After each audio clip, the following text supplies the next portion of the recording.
திரைப்படத்தோட grand audio லான்ச்க்கு வந்து welcome பண்றேன். அண்ட் ஃபர்ஸ்ட் நம்மளோட captain of the ship Ganesh Pandi அவர்களை அன்போடு மேடை கலைக்கிறோம். ஒரு பெரிய கைத்தட்டல் கொடுத்துடலாம். ஸோ ஒரு பெரிய லீடாவும் வந்து பண்ணியிருக்காங்க. அண்ட் அவ்வளோ ஈஸி கிடையாது டேரக்டர் வந்து லீடா வந்து பண்றது. ஸோ உங்களோட கேஸ்ட் அண்ட் க்ரூ எல்லாரையும் நம்ம வந்து வெல்கம் பண்ணிடலாம் சார். ஹீரோயின் ஆராத்யா அவர்களை அன்போடு மேடை கலைக்கிறோம். ஓகே, அடுத்தபடியாக Samaya Murali, so villain, music director, lyricist, so இந்த மாதிரி வந்து பல்வேறு துறையில வந்து சூப்பரா வந்து இந்த படத்துல வந்து பண்ணியிருக்காங்க. அவர் அன்போடு மேடை கலைக்கிறோம்.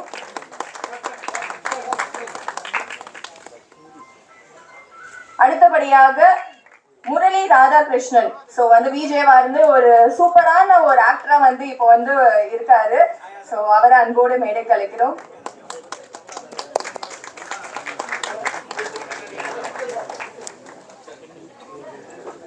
அடுத்தபடியாக ஒரு சூப்பரான ஒரு டான்ஸ்லிங் பெர்ஃபார்மன்ஸ் வந்து அந்த சாங்ல வந்து கொடுத்திருக்காங்க. நமிதா மாரிமுத்து அவர்களை அன்போடு மேடை கலைக்கிறோம்.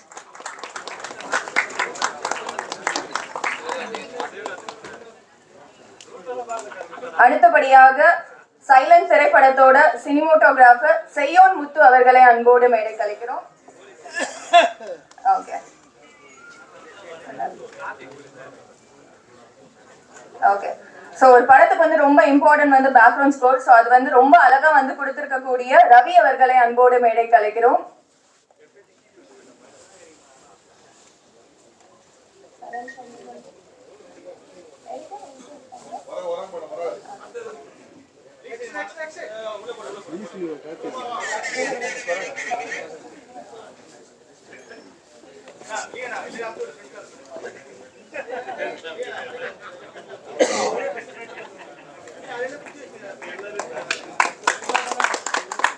ரொம்ப சூப்பரா வந்து பண்ணிருக்கக்கூடிய பிஜிஎம் கொடுத்திருக்கக்கூடிய ரவி அவர்களை அன்போடு மேடை கலைக்கிறோம். ஸோ அடுத்தபடியாக ரொம்ப சீனியரான ஒரு அருமையான எனக்கு ரொம்ப ஒரு பிடித்த ஒரு டைரக்டர் சீனு ராமசாமி அவர்களை அன்போடு மேடை கலைக்கிறோம். ரொம்ப மகிழ்ச்சி சார், நீங்க வந்து நம்மளோட சைலண்ட் ஆடியோ லான்ச்க்கு வந்து வந்தது.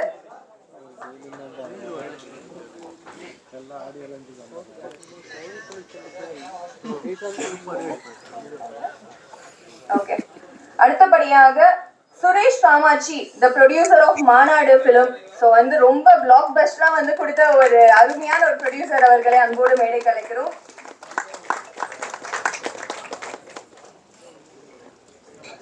அடுத்தபடியாக ஸோ டெபியூ படத்திலே வந்து பயங்கரமான ஒரு பிளாக் பஸ்டர் கொடுத்திருக்கக்கூடிய கணேஷ் கே பாபு, டாடா டைரக்டர் அவர்களை அன்போடு மேடை கலைக்கிறோம்.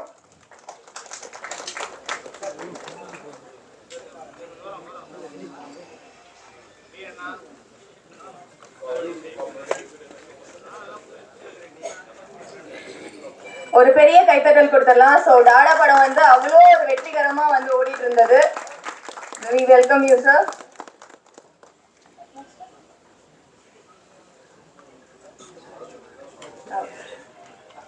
அடுத்தபடியாக இந்த சைலண்ட் திரைப்படத்தோட டிஸ்ட்ரிபியூட்டர் ராஜ சேதுபதி அவர்களை அன்போடு மேடை கலைக்கிறோம். SPR studios. ஸோ இது மட்டும் இல்லாம சதுரங்க வேட்டை டைரியோட எடிட்டர் கூட. ஸோ அவரோட ஒர்க்ஸ் வந்து ரொம்ப முக்கியமா இருக்கு நம்மளோட தமிழ் சினிமால.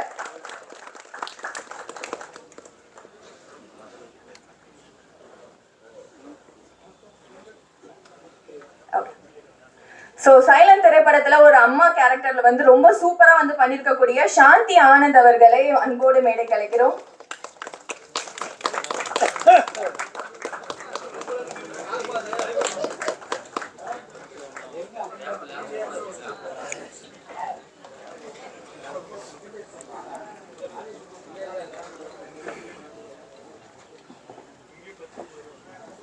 ஓகே, அடுத்தபடியாக சீனியர் மோஸ்ட் PR நம்மளோட டைமண்ட் பாபு சார் அன்போடு மேடை கலைக்கிறோம்.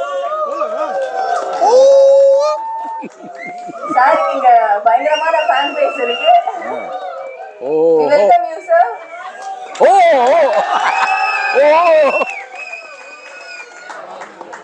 போடு. ரொம்ப மகிழ்ச்சி சார் நீங்க வந்தது.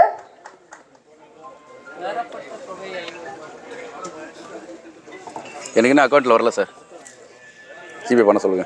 அடுத்தபடியாக நம்மளோட PRO நிகில் முருகன் அவர்களை அன்போடு மேடை கலைக்கிறோம்.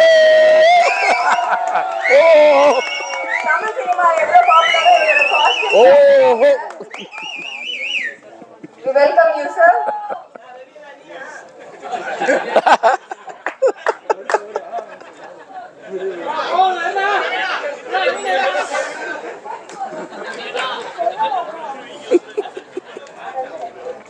அடுத்தபடியாக PRO செல்வரகு அவர்களை அன்போடு மேடை ஓஹோ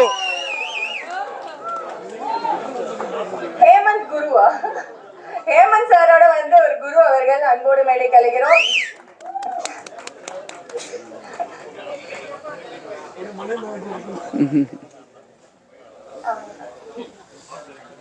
அவ்வளோதானே. Okay super. பாக்கும்போது எனக்கு லைட்டா வந்து வரலாறுல வந்து அஜித் சார் பண்ண ஒரு கேரக்டர் தான் எனக்கு லைட்டா வந்து ஞாபகம் வந்தது. ஸோ இந்த படத்துல என்னெல்லாம் வந்து பண்ணியிருக்காங்க நிறைய விஷயங்கள்லாம் வந்து பேசுறதுக்கு முன்னாடி முதல்ல நம்மளோட வந்து விஜேவா இருந்து ஒரு பயங்கரமான ஒரு ப்ராமிசிங் ஆக்டரா வந்து இப்ப மாறி இருக்கக்கூடிய முரளி ராதாகிருஷ்ணன் அவர்களை அன்போடு மேடைக்கிறோம். ஒரு ஃபியூ வேர்ட்ஸ் எங்களுக்காக. நன்றி வணக்கம். நினச்சேன் ரொம்ப ரொம்ப சந்தோஷம். பிரபஞ்சத்துக்கு நன்றி. அந்த இங்கே நிற்கிறதுக்கு ஆடியோ லான்ச்சு இந்த மாதிரி லான்ச்சுக்கு வர்றதே ரொம்ப சந்தோஷமாக இருக்குது. அதுவும் மேடையிலேருந்து உட்காருதுன்றது வந்து ரொம்ப ரொம்ப சந்தோஷமாக இருக்குது, ரொம்ப நெகிழ்வாக இருக்குது. உங்களெல்லாம் பார்க்குறதுல மறுபடியும் ரொம்ப ரொம்ப சந்தோஷம். சைலண்ட் ஆடியோ லான்ச்சு தான் வெரி ஃபஸ்ட் ஆடியோ லான்ச்சு. அனைத்து பிஆர்ஓக்களை வந்து நாங்கள் மேடை ஏற்றி சென்டர் ஆஃப் த ஸ்டேஜ் உட்கார வச்சுருக்கோம்னு நினைக்கிறேன். அது மார்த்தட்டி நாங்கள் சொல்லிப்போம். அண்ட் டைமண்டாக இருக்க டைமண்ட் பாபு சாரையும், ஸ்டாராக இருக்க எங்கள் நிக்கில் முருகன் சாரையும், அவரும் ஒரு ஆக்டரும் கூட. And thank you so much. இந்த இனிஷியேஷன் பண்ணதுக்கு என்னோட டீமுக்கு பெரிய நன்றி. அண்ட் சைலண்ட் திரைப்படத்தை பற்றி சொல்லணும்னா and it's a very beautiful moment. எனக்கு சமயம் முரளி சார் எனக்கு ரொம்ப ரொம்ப தெரியும். சமயம் முரளி சார் பற்றி சொல்லணும் அப்படின்னா அவர் வந்து ஒரு அரசு அதிகாரி மட்டும் இல்லை, அரசு அதிகாரியாக மட்டும் இல்லை, அவர் வந்து தமிழில் ரொம்ப ஆர்வம் இருக்கக்கூடியவர். எனக்கு ஒரு படம் பண்ணுறதுக்காக தான் சார் வந்து என்னை கூப்பிட்டுருந்தாரு. அந்த டைமில் சரி அது ப்ராசஸ் போயிட்டு இருக்க டைமில் வந்து சார் கூப்பிட்டு இந்த மாதிரி ஒரு ரோல் இருக்குது நீங்கள் பண்ணுறீங்களா அப்படின்னு கேட்டார். ரொம்ப நல்ல மனிதர். முரளி அப்படின்னா வந்து முரளின்ற பேருக்கு ஒரு காரணம் ஒன்று இருக்குது, முரளின்ற பேருக்கு ஒரு அர்த்தம் இருக்குது. என்னென்னா முரளின்றது புல்லாங்குழல் அப்படின்னு சொல்லுவாங்க. அந்த புல்லாங்குழல்லேருந்து வர்ற இசை வந்து கேட்குறவங்களுக்கு பயங்கரமாக வந்து அது ரொம்ப இனிமையாக இருக்கும். அதே மாதிரி தான் அவருமே நிறைய பேருக்கு வந்து ஹெல்ப் பண்ணிகிட்டு இருக்காரு. தேங்க்யூ ஸோ மச் சார், எனக்கும் இந்த ஆப்பர்ச்சுனிட்டி நீங்கள் கொடுத்ததுக்கு. அண்ட் தேங்க்ஸ் கணேஷ் வந்து என்னை நம்பி இந்த படத்தை வந்து இந்த கேரக்டரை நல்லா பண்ண முடியும்னு ரொம்ப பிலீவ் பண்ணார். தேங்க்யூ கணேஷ். அவர் இயக்குனரும் ப்ளஸ் வந்து இந்த படத்தில் ஹீரோவும் அவர் தான், இன்றைக்கி ஷோவோட ஹீரோவும் அவர் தான். ஸோ என் கூட நடித்த அத்தனை பேருக்குமே நன்றி. இந்த படம் வந்து உண்மையாகவே சொல்லணும் அப்படின்னா நிறைய நம்ம திருநங்கைகள் பார்த்துருக்கோம். ஸோ திருநங்கைகள் பற்றின நிறைய கான்ட்ராவர்சி வந்து இங்கே இருக்குது. நிறைய ஒவ்வொருத்தங்கிட்டையும் ஒவ்வொரு விதமான வந்து அபிப்பிராயம் இருக்குது. பட் அதை மாற்றுற மாதிரியான ஒரு விஷயமா இது இருக்கும்னு நான் நினைக்கிறேன். ஏன்னா இன்றைக்கி தேதியில் திருநங்கைகள் வந்து மிகப்பெரிய லெவலில் இந்த சொசைட்டியில் வந்து அச்சீவ் பண்ணிகிட்டு இருக்காங்க. என்னோட நண்பர்களும் நிறைய பேர் இருக்காங்க. அதில் முதல் நண்பராக நண்பியாக வந்து எனக்கு நமிதா மாரிமுத்து இருக்காங்க. அவங்க நிறைய அச்சீவ்மெண்ட்ஸ் நம்ம பார்த்துருக்கோம். தமிழ்நாட்டிலேருந்து முதல் முறையாக அந்த வேர்ல்டு லெவலில் மிஸ் அந்த டிரான்ஸ் அண்ட் வேர்ல்டு போனது அவங்க மட்டும்தான். அந்த பீஜனோட வந்திருக்காங்க. அந்த பெருமை எங்களுக்கு இருக்குது. அவங்கள வந்து இந்த திரைப்படத்தில் இருந்ததுக்கு நாங்கள் உங்களோட நடிச்சதுக்கு ரொம்ப ரொம்ப சந்தோஷப்படுறோம். Namitha, thank you so much accepting our great honour and we are very happy. And இந்த படம் பார்த்து முடிச்சுட்டு வெளில வரப்போ கண்டிப்பாக திருநங்கைகள் மேலே இருக்க ஒவ்வொரு அபிப்பிராயமும் மாறும், நல்ல விதமாக மாறும்ன்ற நம்பிக்கை எனக்கு இருக்குது. அண்ட் தேங்க்யூ ஸோ மச் எல்லாருக்கும் ரொம்ப ரொம்ப நன்றி. அண்ட் எஸ்பிஆர் சினிமாஸுக்கு ரொம்ப நன்றி. புது எனக்கு சத்தியமாக தெரியாது. அவன் வந்து மூர்த்தி சிறுசா இருந்தாலும் கீர்த்தி பெருசுன்னு இருக்காங்க. ஸோ டெஃபினட்டாக you lot of achievements is waiting. And சிவராமசாமினா ரொம்ப ரொம்ப நன்றி. எனக்கு அண்ணனை பார்த்தோன்னு ரொம்ப எமோஷனல் ஆகிடுச்சு. And Suresh Kamatchi sir, thank you so much sir. ஒரு சின்ன படங்களுக்கும் நீங்கள் வந்து சப்போர்ட் பண்ணுறதுக்கு நீங்கள் வந்ததுக்கு எங்களுக்கு ரொம்ப ரொம்ப சந்தோஷம் சார். அண்ட் பிரதர் டாடா படத்தோட இயக்குனர் பிரதர், நீங்கள் வருவீங்கன்னு சத்தியமாக எதிர்பார்க்கவே இல்லை. Thank you bro and thank you so much. Thanks lot. Thank you so much.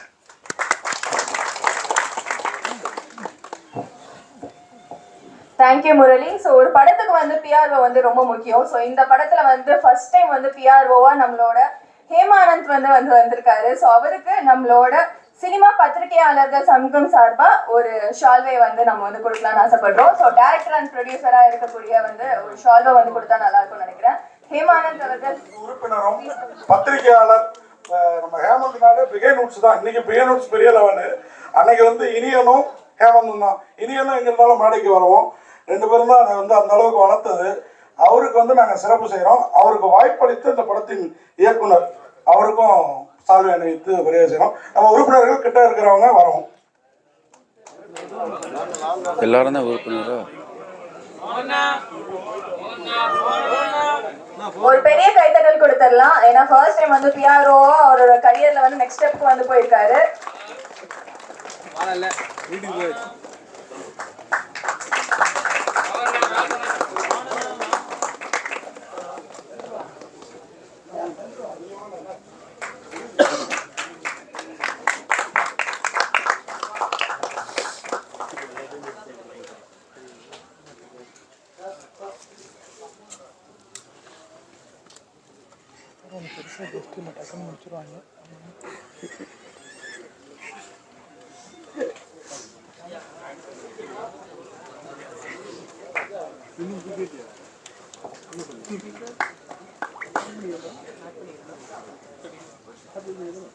ஜூனியருக்கு வந்து வெல்கம் பண்றாங்க.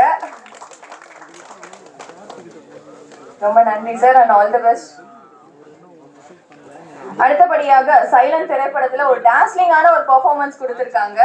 Miss universe India 2024 finalist Namitha Marimuthu அவர்களை அன்போடு மேடைக்கு அழைக்கிறோம். எனக்கு ரொம்ப ரொம்ப சந்தோஷமா இருக்கு. ஏன்னா வந்து சைலண்ட் மூவி ஆடியோ லான்ச்ல இருக்கும். எனக்கு இந்த வாய்ப்பு கொடுத்த டைரக்டர் கணேஷ் சாருக்கும், அதுக்கப்புறம் சமய முரளி சார், அப்போ என்னோட க்ளோஸ் ஃப்ரெண்ட் முரளி என்ன வந்து இந்த படத்துக்கு அப்ரோச் பண்றப்ப என்ன சொன்னாங்கன்னா, இந்த மாதிரி வந்து திருநங்கர் சமுதாயத்தில் இருக்க மாற்றத்தை வந்து மாற்றத்துக்காக இந்த படம் எடுக்கிறோம், கண்டிப்பா நீங்க வந்து ரோல் பண்ணணும்னு. நான் கண்டிப்பா பண்றேன் சார். என்ன அதே மாதிரி இந்த சாங் கேட்டேன்னு எனக்கு ரொம்ப டச்சிங்கா இருந்தது. ஏன்னா வந்து ஒரு திருநங்கையா நான் வந்து ஜெயிச்ச விஷயத்தை வந்து நான் வந்து பெருமையா கொண்டாடுற விஷயம் அந்த பாட்டு. ஸோ இந்த பாட்டை நீங்கள் பண்ண நல்லா இருக்கும்னாங்க. அந்த பாட்டு இன்னைக்கு திரையில பார்க்குறப்ப ரொம்ப ரொம்ப சந்தோஷமா இருந்தது. என்டையர் டீமுக்கும் என்னோட மனமார்ந்த வாழ்த்துக்கள். கண்டிப்பா இந்த படத்தினால திருநங்கை வாழ்வும் மக்கள் மத்தியில் இருக்க அந்த மாற்றமும் மாறும் நம்புறேன். நன்றி, வணக்கம். ரொம்ப ஷார்ட் அண்ட் ஸ்வீட்டா வந்து அழகா சொல்லிட்டீங்க. Thank you ma'am. ஸோ அடுத்தபடியாக சமயா முரளி அவர்களே வந்து நம்ம கிட்ட வந்து ஃபியூ வேர்ட்ஸ் வந்து சொல்றதுக்காக வந்து கூப்பிடுறேன். அவங்க இந்த படத்துல வந்து ஃபர்ஸ்ட் டைம் ஒரு டெபியூ வில்லனா வந்து பண்ணியிருக்காங்க. அது மட்டும் இல்லாம மியூசிக் டைரக்டர் அண்ட் லிரிசிஸ்டாவும் வந்து இருக்காரு. So few words sir please.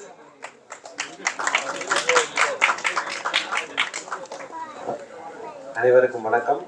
மேடையில் அமர்ந்திருக்கும் பெரியவர்களுக்கும் ஊடக நண்பர்களுக்கும் எனது மற்ற நண்பர்களுக்கும் வாழ்த்துக்கள். இந்த ஸ்டேஜில் நிற்கிறதுக்கே எனக்கு பயங்கர சந்தோஷமாக இருக்குது. காலேஜ் படிக்கும்போது இந்த மியூசிக் ட்ரூப்பில் சேருவோமா அப்படின்னு ஒரு பெரிய ஏக்கத்தோடயே நின்றுருக்கேன். அந்த ட்ரம்ஸ் எல்லாம் வாசிச்சுட்டு அப்படியே யாராவது சேர்த்துக்குவாங்களா, அந்த மியூசிக் நம்ம காலேஜ் மியூசிக் ட்ரூப்பில் சேர்த்துக்குவாங்களாங்கிற ஒரு ஏக்கம் ரொம்ப நாள் இருந்துச்சு. அதை தாண்டி இன்னைக்கு ஒரு மியூசிக் டைரக்டர் ஒரு படத்துக்கு மியூசிக் பண்ணியிருக்கோம்னு நினச்சேன். எனக்கு ரொம்ப சந்தோஷமாக இருக்குது. இந்த ஆப்பர்ச்சுனிட்டிக்கு வந்து இந்த ப்ரொடியூசர் ராம் பிரகாஷ்க்கும் என்னை நம்பி இந்த சான்ஸை கொடுத்த இயக்குனர் கணேஷ் பாண்டிக்கு ரொம்ப ரொம்ப நன்றி. ஏன்னா எல்லாருமே டைரக்டர்ஸ் வந்து யோசிப்பாங்கன்னா புதுசாக ஒரு வாட்டி ஒரு புதுசாக மியூசிக் பண்ணணும்னு நினைக்கிறாரு, பண்ணுவாரா பண்ண மாட்டாரா ஒரு தயக்கத்தை தாண்டி கணேஷ் பாண்டி சார் தான் சொன்னார், நீங்கள் பண்ணுங்கள் சார் நல்லாயிருக்கும் அப்படின்னாரு. அவர் என்னென்ன சுச்சுவேஷன்லாம் சொன்னாரோ அதை உள்வாங்கி என்னால் முடிஞ்ச வரைக்கும் இந்த 3 பாட்டையும் நானே தான் லிரிக்ஸ் எழுதினேன். அந்த டியூன் போடும்போது கூட ஒன்று ஒன்றா உள்வாங்கி இந்த படத்துக்கு என்ன தேவைங்கிற மாதிரி தான் நான் எழுதினேன். படத்துக்கு பாட்டு எழுத ஆரம்பிச்சது வந்து சும்மா ஒரு வாட்டி என் ஒய்ஃபுக்காண்டி எழுத ஆரம்பித்தேன். ஒரு 10 வருட திருமண நாள் நிறைவில் வந்து என் ஒய்ஃபுக்காண்டி ஒரு பாட்டு எழுதினேன். பைந்தமிழ் மகளேவா, பவளக்கொடியேவா, குறுநகை சிலையேவா, அழகையவான்னு சொல்லி ஒரு பாட்டு எழுத ஆரம்பிச்சது. அதுக்கப்புறம் தந்தையர் ஃபாதர்ஸ் டேயில் வந்து எங்கள் அப்பாவுக்காண்டி ஒரு பாட்டு எழுதினேன். அன்பிலே பேரன்பிலே என்னை ஆள்கிறாய் என் தந்தையே, ஆண்டவன் கோலத்தில் நீ வாழ்கிறாய் என் தந்தையேன்னு ஒரு பாட்டு எழுதிட்டு, உன்னை மெழுகாய் உருக்கி என்னுள் வெளிச்சம் தந்தாய், நான் வாழ்வில் உயரே பறக்க நூலாய் நீயே திரிந்தாயின்னு எழுதி எங்கள் அப்பாவுக்காண்டி ஃபாதர்ஸ் டேயில் வந்து ரிலீஸ் பண்ணேன். எல்லாருமே நம்ம ஜென்ஸ் எல்லாமே ஜெயிச்சிட்டோன்னா எல்லாரும் சின்ன வயசுலேருந்து அம்மாவை பிடிச்சிட்டே திரிவோம். அம்மா அம்மானே சொல்லுவோம். பட் ஜெயிச்சவனே எல்லாருமே அப்பா அப்பான்னு மாறிடுவோம் அப்படின்னு எங்கள் அம்மா நினச்சிடக்கூடாதோ அப்படின்ட்டு எங்கள் அம்மாவுக்காண்டி நான் ஒரு பாட்டு எழுதினேன். அந்த பாட்டை மனசுலேயே இருக்கும்போது கணேஷ் பாண்டி இந்த அவர் கதை சொல்லும்போது நான் கணேஷ் பாண்டிகிட்ட சொன்னேன், கணேஷ் இந்த லிரிக்ஸ் வச்சுக்கலாமா? தாயே தாயே என் தெய்வமே, தெய்வத்திலும் ஒரு படி மேல் என் தாய் அவளே அப்படின்ட்டு. அப்பா கடவுள்னு சொன்னேன்னா அம்மா வந்து தெய்வத்திலும் ஒரு படி மேல்னு எழுதி அவர்கிட்ட சொன்னேன். அப்படியே எழுதும்போது அம்மாவை நினச்சாலே எல்லாருக்கும் ஒரு இது வந்துடும். அந்த லைன்ஸ் எரியும் போதெல்லாம் இன்னும் எனக்கு உள்ளுக்குள்ளே இருக்கு. நான் எழுதும்போது அப்படியே ரொம்ப ரசித்து எழுதினேன். என்னை விட எது பெரிது கடல் தான் கேட்டதே, என்னை விட எது பெரிது கடல் தான் கேட்டதே, என் தாயின் பாசம் என்றேன் கடல் பின் வாங்குதே அப்படின்னு எழுதும்போது அது கணேஷ் பாண்டி சொன்ன லைனுக்கும் அந்த பாட்டுக்கும் பயங்கரமாக ஒரு மேட்சாக இருந்துச்சு. தேங்க்ஸ் கணேஷ். வந்து எங்கள் அம்மாவுக்காண்டி எழுதுனேன். பட் நீங்கள் ஒரு இந்த பாயிண்ட்டை சொல்லும்போது அதை அப்படியே உள்ளே வச்சுட்டு போது அந்த எனக்கு ரொம்ப சந்தோஷமாக இருக்குது. அதுவும் சித்ரா மேடம் வாய்ஸில் இந்த பாட்டை கேட்கும்போது அதோட எலிவேஷன் வேறு லெவலில் இருக்குது. ஏன் இந்த 2 லைனையும் சொல்கிறேன்னா, ஒரு அப்பா வந்து ஒரு கடவுள், அம்மா கடவுள் ஒரு படி மேல்னு நம்ம எல்லாம் சொல்கிறோம். இந்த 2 பேரோட பாசம் எவ்வளோ பெருசுன்னு நமக்கு தெரியும். இந்த பாசத்தில் வளர்ந்த ஒரு குழந்தை ஒரு நாள் ஒரு பாலின மாற்றம் ஏற்பட்டதற்காக ஒரு குடும்பத்திலையும் வெளியேற்றுறாங்க. அப்போ வந்து ஒரு பாசத்தை தாண்டி அந்த ஒரு குழந்தைக்கு எவ்வளோ ஒரு வலி இருக்கும், அப்பா அம்மாவுக்கு எவ்வளோ வலி இருக்கும். ஒரு வீட்டை விட்டு ஒரு குழந்தைய அனுப்புகிறோம், அந்த போகும்போது ஒரு திருநங்கையை மாறும்போது ஒரு வீட்டை விட்டு அப்போ உயிர் மாதிரி நினைக்கிற அம்மா அப்பாவை விட்டு இவங்க வெளில போகிறாங்க. இல்லை குழந்தை உயிராக இருக்க குழந்தைய வெளியில் அனுப்பும்போது அவங்களுக்கு எந்த பெயினாக இருக்கும்னு நினச்சி தான் வந்து பெத்தவங்க அடித்து விரட்டும் வேதனை புரியுமா, எல்லாம் மறந்து வாழுற என் வாழ்க்கை உனக்கு புரியுமா எனக்கு எழுதுனேன் அந்த பாட்டில். திருநங்கைகள் அப்படிங்கும்போது அதுக்கு மட்டும் இல்லை, இந்த பாட்டை நான் எழுதும்போதே அவங்களை நினச்சி எனக்கு நிறைய ஃப்ரெண்ட்ஸ் உண்டு, திருநங்கைகள் ஃப்ரெண்ட்ஸ். நான் வேலை பார்க்குற இடத்துல கூட பார்த்தீங்கன்னா யாராவது கஸ்டமர்ஸ்குள்ளே உள்ள நிலஞ்சாலும் எல்லாருக்குமே தெரியும் சமயமூர்த்தி சாரை தான் பார்க்க போவாங்க அப்படின்னு. என்ன ஏதாவது உதவிகள்லாம் என்கிட்ட தான் வருவாங்க. நிறைய பேர் ஒரு அரசு அலுவலகத்தில் ஒரு உள்ள நுழைஞ்சாலே எல்லாரும் ஐடென்டிஃபை சமயமூர்த்தி சாரை தான் பார்க்க போவாங்க. அது மாதிரி எனக்கு ஒரு பாண்டிங் உங்களுக்கு வந்து நிறையா பண்ணணும். அவங்களை நினச்சி தான் எழுதினேன். நான் நானாக மாறினேனே பெண்ணாக, வான்மேலே ஸ்டாராக மின்ன போகிறேன் ஜோராக, மனதில் உள்ள ஆசையெல்லாம் சிறகடித்து பறக்க விட்டு நான் நானாக மாறினேனே பெண்ணாக. அது ஒரு ஆண் ஒரு பெண்ணாக மாறினவன் வந்து எழுதுறது வந்து எனக்கு பிடிச்ச இதில் வந்து எழுதி இவங்களுக்காண்டி அதான் சொன்னேன். என்னோட நண்பர்களுக்கெல்லாம் அனுப்பிச்சேன், திருநங்கை நண்பர்கள். அந்த உங்களுக்காண்டி தான் இந்த பாட்டை நான் எழுதுனேன், இந்த ப்ரெசென்ட் பண்ணுறேன் அப்படின்னு சொல்லி. இதை தாண்டி ஒரு இசையமைக்கணும்னு வந்தால் புதுசாக ஒரு மியூசிக் பண்ணுறவங்களுக்கு நிறைய ப்ராப்ளம் இருக்கும். சங்கீதம் தெரியாது, புதுசாக பெருசாக அதை நான் படிச்சுட்டு வரல. சித்ரா மேடம் வந்து ரெக்கார்டிங்க்கு ஒத்துக்கிட்டாங்க. பாட்டை கேட்டு வந்து அன்றைக்கி நைட்டு எனக்கு தூக்கமே வரல. என்ன வரல அப்படின்னா, அடுத்த நாள் அவங்க இது என்ன ராகம்னு கேட்டுருவாங்களோன்னு எனக்கு உண்மையிலே தூக்கம் வரல. ஏன்னா அதை பார்த்துலாம் டியூன் போடல. நானே வந்து ஒரு தத்தாகரம் நானே ஒரு டியூன் போடுவேன். ஏன்னா நான் பேசிக்கலாக ஒரு ரைட்டருங்கிறதுனால நான் எழுதிடுவேன். நானே ஒரு டியூன் போட்டு நானே எழுதுவேன். அதை அதுக்கப்புறம் போய் ப்ரோக்ராமிங் பண்ணி மியூசிக் போட்டுருவோம். நான் எழுதின சத்தியமாக இந்த 3 பாட்டில் ஏதாவது ராகம் என்னன்னு கேட்டிங்கன்னா உண்மையிலே நான் ராகம் வச்சுலாம் தெரியும். எனக்கே இன்ன வரைக்கும் இது என்ன ராகம்னு தெரியாது. நைட்டு ஃபுல்லாக யோசிச்சுட்டு இருந்தேன். சடனாக வந்து மேபி சித்ரா மேடம் வந்து சார் இது என்ன ராகம் சார்னு கேட்டாங்கன்னா என்ன சொல்கிறதுனே தெரியலையேன்னு யோசிச்சுட்டு இருந்தேன். அது ஒரு ஐடியா வச்சுருந்தேன். அடுத்த நாள் வந்து நம்ம நார்மலாக கல்யாணத்துக்கு மட்டும்தான் அப்பா அம்மா காலிலே விழுவோம். மற்றபடி எல்லாருக்கும் ஒரு நார்த் இந்தியாவில் வந்தால் ஒரு நல்ல பழக்கம் இருக்குது. நார்த் இந்தியாவில் நம்ம வயசை விட யார் அதிகமாக இருந்தாலும் உடனே கால் தொட்டு கும்பிடுவோம். இங்கே வந்து நம்ம அந்த பழக்கம் ஒரு நல்ல பழக்கம் இல்லை. பட் இருந்தாலும் நான் வந்து வச்சுருந்தேன். மேடம் வந்துகிட்டே இருந்தாங்க. அடுத்த நாள் ரெக்கார்ட் ஸ்டுடியோக்கு அப்படியே நின்றுட்டே இருந்தேன். வந்த உடனே காலில் விழுந்துட்டேன். எதுக்குன்னா ஒரு டீச்சரை பார்த்து ஒரு பயம் தான். அட்லீஸ்ட் வந்து ஏதாவது கொஸ்டின் கேட்டுற போகிறாங்க, இது ஏதாவது என்ன ராகம் ஏதாவது கேட்டாங்கன்னா நமக்கு பிரச்சனை ஆயிருமே. என்கிட்ட வர்ற மியூசிக் என்கிட்ட சிங்கர் எல்லாம் வர்றவங்கள்ட்ட யார்கிட்டையுமே வந்து அவங்க நோட்ஸ் இல்லை சார் இது மகரிசாவா சரிகமாவெல்லாம் கேட்டாங்கன்னா நான் பாடி காமிப்பேன், அதே மாதிரி பாடிடுங்க. எனக்கு வந்து சங்கீதம்லாம் பெருசாக தெரியாது. பட் ஏதோ ஒரு ஞானத்தில் வந்து என்னால் டியூன் போட முடியுது, என்னால் மியூசிக் போட முடியுது. நிறைய ஃப்ரெண்ட்ஸ் இருக்காங்க ஹெல்ப் பண்ணுறதுக்கு. இப்போ ரவி சார்லாம் இந்த பாட்டில் 3 பாட்டுலேயும் வந்து நான் டியூன் போட்டு எடுத்துகிட்டு போகும்போது எனக்கு நிறைய ஹெல்ப் பண்ணார். அவர் வந்து பேக்ரவுண்ட் மியூசிக் பண்ணால் கூட இந்த 3 பாட்டும் இவ்வளோ பெரிய ஒரு நல்லா வந்ததுக்கு காரணமே அவர் தான். ஏன்னா அவர் பார்த்துக்க, சார் எப்படி சார் இது போட்டிங்க, ரொம்ப நல்லா வந்திருக்கு சார். அப்போ ஒருவேளை நம்ம நல்லா தான் பாட்டு போடுறோமோ அப்படின்னு சொல்லி எனக்குள்ளே ஒரு ஒரு ஒரு தன்னம்பிக்கை.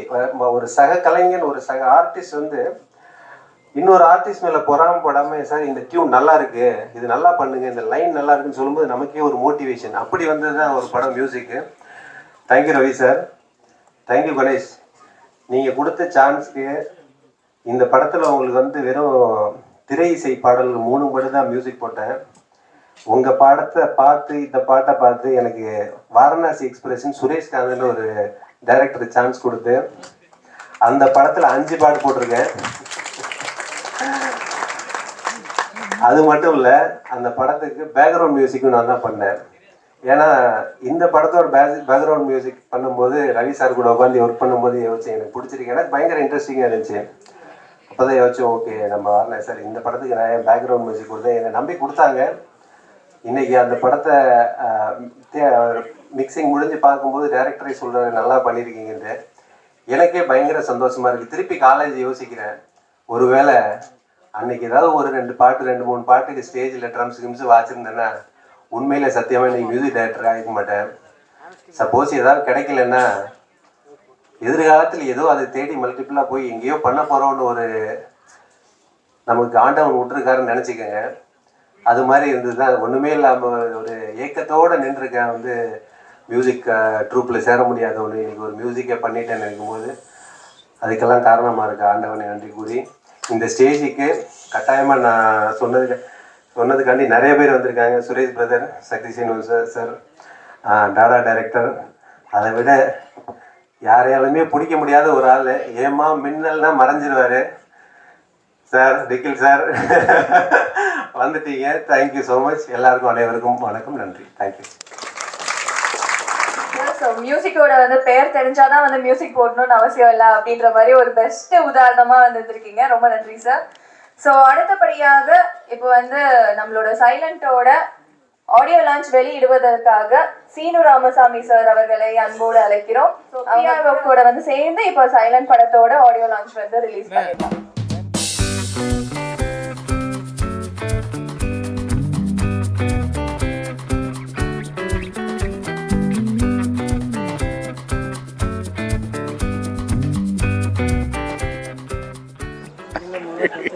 ஸோ நம்மளோட டைமண்ட் பாபு சார் வந்து ஷால்வே வந்து போத்துறாங்க. அண்ணா போத்துங்கண்ணா. போண்ணா, நீயும் போய் போத்துக்கண்ணா. குளிருதுண்ணா போத்திக்கண்ணா.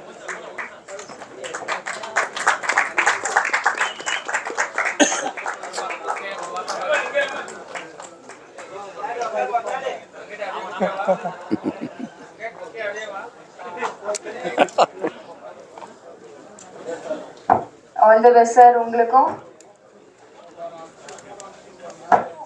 படம் வந்து கொடுத்திருக்காரு.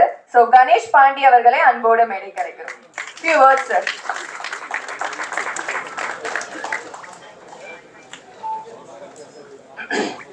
அனைவருக்கும் வணக்கம். இங்கு வந்திருக்கும் பத்திரிகை நண்பர்கள் மற்றும் ஊடக நண்பர்கள் அனைவரையும் வருக என வரவேற்கிறேன். சைலண்ட் என் முதல் குழந்தை. இந்த குழந்தை முன்னாடி நானும் ஒரு குழந்தையாக பேசுகிறேன். எனக்கு நண்பர் முரளி போலவோ இல்லைங்க சார் சமய சார் போலவோ ஒரு வர்ணனை எனக்கு பேச வராது. என் மனசை வெளியில் வச்சு அப்படி எனக்கு என்ன தோணுதோ அதை பேசுகிறேன். சைலண்ட், இந்த சைலண்ட்டுங்கிற தலைப்புக்கும் எனக்கு ரொம்ப பெரிய பந்தம் இருக்குது. சின்ன வயசில் சரியாக பேச வராது, அதனால நான் சைலண்ட்டாக இருந்தேன். அதுக்கப்புறம் வறுமை, அதுக்கப்புறம் லட்சிய பாதை, இது எல்லாமே என்னை ரொம்ப சைலண்ட் ஆக்கிச்சு, பக்குவப்படுத்துச்சு. இது எல்லாத்துக்கும் மேலே இந்த சைலண்ட்டை என்னை ரொம்ப சைலண்ட் ஆக்கிச்சு, என்னை ஒரு தெளிவான கலைஞன் ஆக்கிச்சு. இதை நான் ஏன் சொல்ல வரேன்னா, இந்த சைலண்ட்டுக்கெல்லாம் இந்த ஒரு சைலண்ட் ஒரு பதிலாக இருக்குன்னு நான் நினைக்கிறேன். சமயமுரளி சார் இன்றைய விழா நாயகர், அவரை பற்றி நான் ஒன்று சொல்லி ஆகணும். தாயே தாயே சாங் இந்த ஜென்மத்தில் எனக்கு கிடைச்சது மிகப்பெரிய ஒரு பாக்கியமாக நான் நினைக்கிறேன் சார். Thank you sir. எங்கெங்கேயோ தேன் எடுக்கிற தேனீக்கள் எல்லாமே தேன்கூட்டில் வந்து ஒன்று சேரும். அது மாதிரி எங்கெங்கேயோ பிறந்து வளர்ந்த எங்கள் எல்லாரையும் கூட இந்த சினிமாங்கிற தேன்கூடு தான் ஒன்று சேர்த்துருக்கு. தேனி வளர்ப்பில் ஒரு சூட்சம் இருக்குது. தேனி வளர்ப்பில் ஒரு ராணியை வச்சிட்டோம்னா எல்லா ஈக்களும் அந்த ராணிக்கிட்ட வந்துடும். ராணியை எடுத்துட்டோம்னா எல்லா தேனீக்களும் பறந்து போயிடும். அந்த மாதிரி இந்த படத்துக்கு ராணி தேனியை வந்தவர் தயாரிப்பாளர் ராம் பிரகாஷ் சார். அவருக்கு ஃபாரினில் இருக்கார். அவருக்கு என்னுடைய நன்றியை நான் தெரிவிச்சுக்கிறேன். ஸோ பத்திரிகை நண்பர்கள், சைலண்ட்டை நீங்கள் தான் பேச வைக்கணும். ஸோ சீனு ராமசாமி சார், குரு பார்க்க கோடி நன்மை. உங்கள் பார்வை போட்டிருக்கு சார். நான் கண்டிப்பாக நல்லா வந்துடுவேன் சார். அண்ணன் காமாட்சி, சுரேஷ் காமாட்சி அண்ணன் படம் பார்த்துட்டு என்னை வாழ்த்துனீங்க. நான் வாழ்க்கையில் நான் வாங்கின முதல் விருதுன்னு நினைக்கிறேன். நண்பர் கணேஷ், உங்களுக்கு எனக்கு நிறைய ஒற்றுமை இருக்குது. உங்கள் பேர் கணேஷ், என் பேர் கணேஷ். பட் இந்த படத்துக்கு முதல்ல வச்ச பேர் டாடி. சரி, நீங்கள் வந்து ரொம்ப பெரிய சந்தோஷம் பிரதர். இது எல்லாமே இயற்கை தான் நடத்துதுன்னு நினைக்கிறேன். ஏன்னா யார் யார் இங்கே வரணுங்கிறத இயற்கை தான் முடிவு பண்ணியிருக்கு.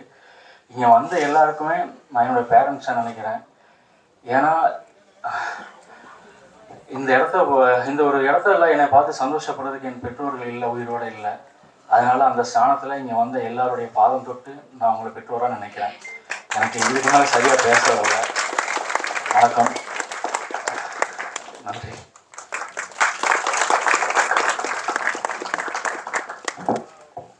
தன்னோட முதல் படம் அப்படின்றதுனால ஒரு பதட்டத்தோடயே வந்து பேசினாரு. ரொம்ப நன்றி sir and all the best.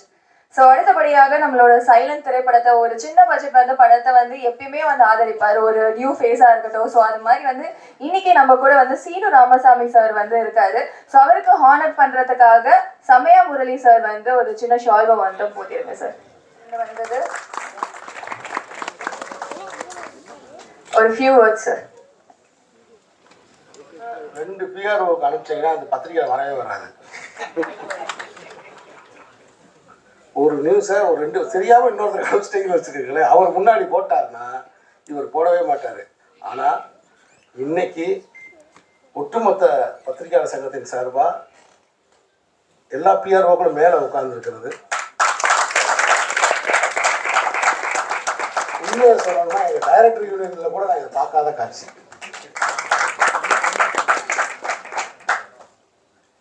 முதல்ல இந்த விழாவுக்கு என்னை அழைச்ச ஹேமந்துக்கு என்னுடைய மனப்பூர்வமான இதயபூர்வமான வாழ்த்துக்களை தெரிவிச்சுக்கிறேன். ஏன்னா 2012 வந்து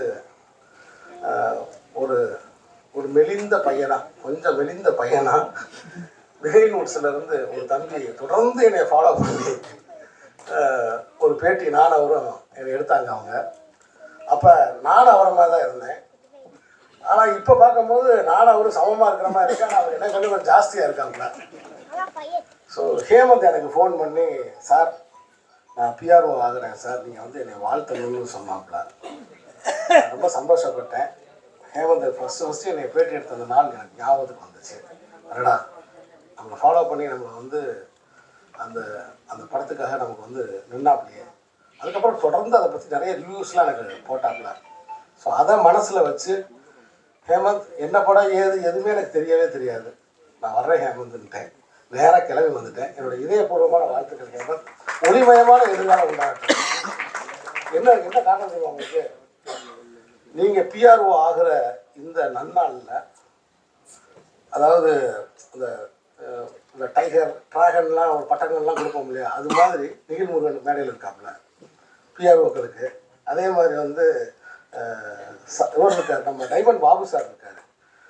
அப்படியே டைமண்ட் பாபு சார் இப்போ பார்க்கும்போது எனக்கு ஃபிலிம் நியூஸ் ஆனது சார் ஞாபகத்துக்கு வருது. அப்படியே கொஞ்சம் கொஞ்சமாக அவங்க அப்பாவை மாறிக்கிட்டு இருக்காப்புல. பார்த்தீங்கன்னா தெரியும் எனக்கு. அவர் பார்க்கும்போது பட்டக்கம் அப்பா ஞாபகம் வந்துச்சு. அதே மாதிரி மேடையில் பத்திரிகையாளர் சங்கத்திலேருந்து மேடையில் வந்து இதயபூர்வமாக வந்து உங்களை வாழ்த்தி மாலை போட்ட நம்ம சகோதரர்கள். ஸோ அப்படி இவ்வளோ பேரோட ஆசீர்வாதம், மூத்தோர்களின் ஆசீர்வாதம் உங்களுக்கு இருக்குது. ஆனால் உங்கள் வெற்றி உறுதி. வாழ்த்துக்கள். என்னுடைய அன்பு நண்பர், தயாரிப்பாளர், இயக்குனர் சுரேஷ் காமாட்சி அவர்கள் வந்து இந்த மேடைக்கு என் பக்கத்தில் அமர்ந்திருக்காரு. 3 அற்புதமான படைப்புகளை கையில் வச்சுருக்காரு. தமிழ் சினிமாவில் அடுத்து டாக் ஆஃப் த கோடம்பாக்கம்னா அவர் வச்சிருக்கிற படம் தான். என்னுடைய அன்பு நண்பன் ராமுடைய இயக்கத்தில் வரப்போகிற 7 கடல் 7 மலை 7 கடல் 7 கடல் 7 மலை அப்படிங்கிற படம். அப்புறம் அண்ணன் பாலா அவர்களுடைய திரைப்படம். அதுக்கப்புறம் வந்து ராஜா கிளி. இப்படி 3 படங்கள் வந்து அடுத்தடுத்து வரப்போகுது. நாட் ஒன்லி சைலண்ட் மூவி, சின்ன படம் எடுக்கிற எல்லாரையும் ஆதரிக்கக்கூடிய ஒரு தயாரிப்பாளர்.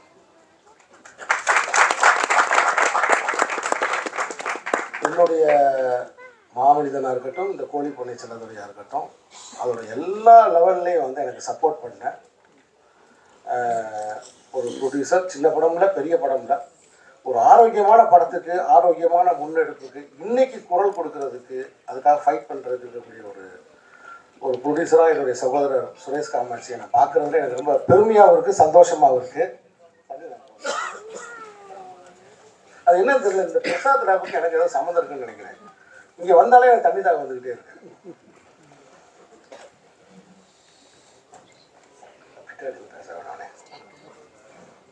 ஸோ இந்த இந்த ட்ரெய்லர் நான் பார்த்தேன். சைலண்ட், எனக்கு முன்னாடி ஓடிடியில் வந்து ஒரு படம் இருக்குது, சைலன்ஸ்னு ஒரு படம் இருக்குது. அந்த படம் 2 எபிசோட்ஸ் வந்துருச்சு. நான் ரொம்ப ரசித்து பார்த்த படங்கள்ல அதுவும் ஒன்று. அந்த சைலன்ஸ் வந்து என்னென்னா, அந்த உலகம் வந்து ரொம்ப அதிகமாக வெப்பமாகி, அந்த வெப்பமான காரணத்தினால அந்த வெப்பம் அதே சமயத்தில் சத்தம், இந்த சவுண்டு பொல்யூஷன் சொல்கிறாங்க இல்லையா, ஓவர் சத்தம். நீங்கள் பார்த்தா தெரியும், இந்த லாரி டிரைவர்லாம் இளையராஜாவை மாதிரி கேட்போம், இந்த ஹாரன் அடிக்கிறது, காலை 5 மணிக்கு ஹாரன் அடிக்கிறது, ஆளே இருக்க மாட்டேன் ஹாரன் அடிச்சுக்கிட்டே போகிறது. இந்த சவுண்டு பொல்யூஷன், இந்த சவுண்டு பொல்யூஷன்னால சில உயிரினங்கள் தோன்றுகிறது. அந்த படத்தில் சில உயிரினங்கள் தோன்றுகிறது. அது யாராவது சத்தம் கொடுத்தவங்களை போய் தாக்குது. இதுதான் அந்த படத்தோட கதை. ஸோ நான் வரும்போது நான் சைலண்ட் கீலண்ட்ன்ற உடனே இது அந்த மாதிரி ஒரு படமாக இருக்கும் போல தெரியுது அப்படின்ற ஒரு இமேஜினேஷனில் வந்தேன். ஆனால் இங்கே இந்த ட்ரெய்லரை பார்க்கும்போது இது வேற ஒரு விஷயத்தை பேசுவது எனக்கு தெரியுது. உண்மையிலேயே இந்த திரைப்படத்தோட இயக்குனர், ஒரு முதல் பட இயக்குனர், இவ்வளவு தைரியமாக, எனக்கு தெரிஞ்சு தமிழ் சினிமாவில் ஏன்னா யாரும் இந்த மாதிரி ஒரு முயற்சி பண்ண மாட்டாங்க. ஆனால் அவ்வளோ தைரியமாக அவரே கதாநாயகனாகவும் நடித்து அதே சமயத்தில் மெயின் லீடாக திருநங்கை ஒருத்தரை வந்து அவர் நடிக்க வச்சிருக்காரு. அதுக்கே என்னுடைய பாராட்டுக்கள். ஏன்னா சக உயிர் அவங்க. இன்னும் சொல்ல போனால்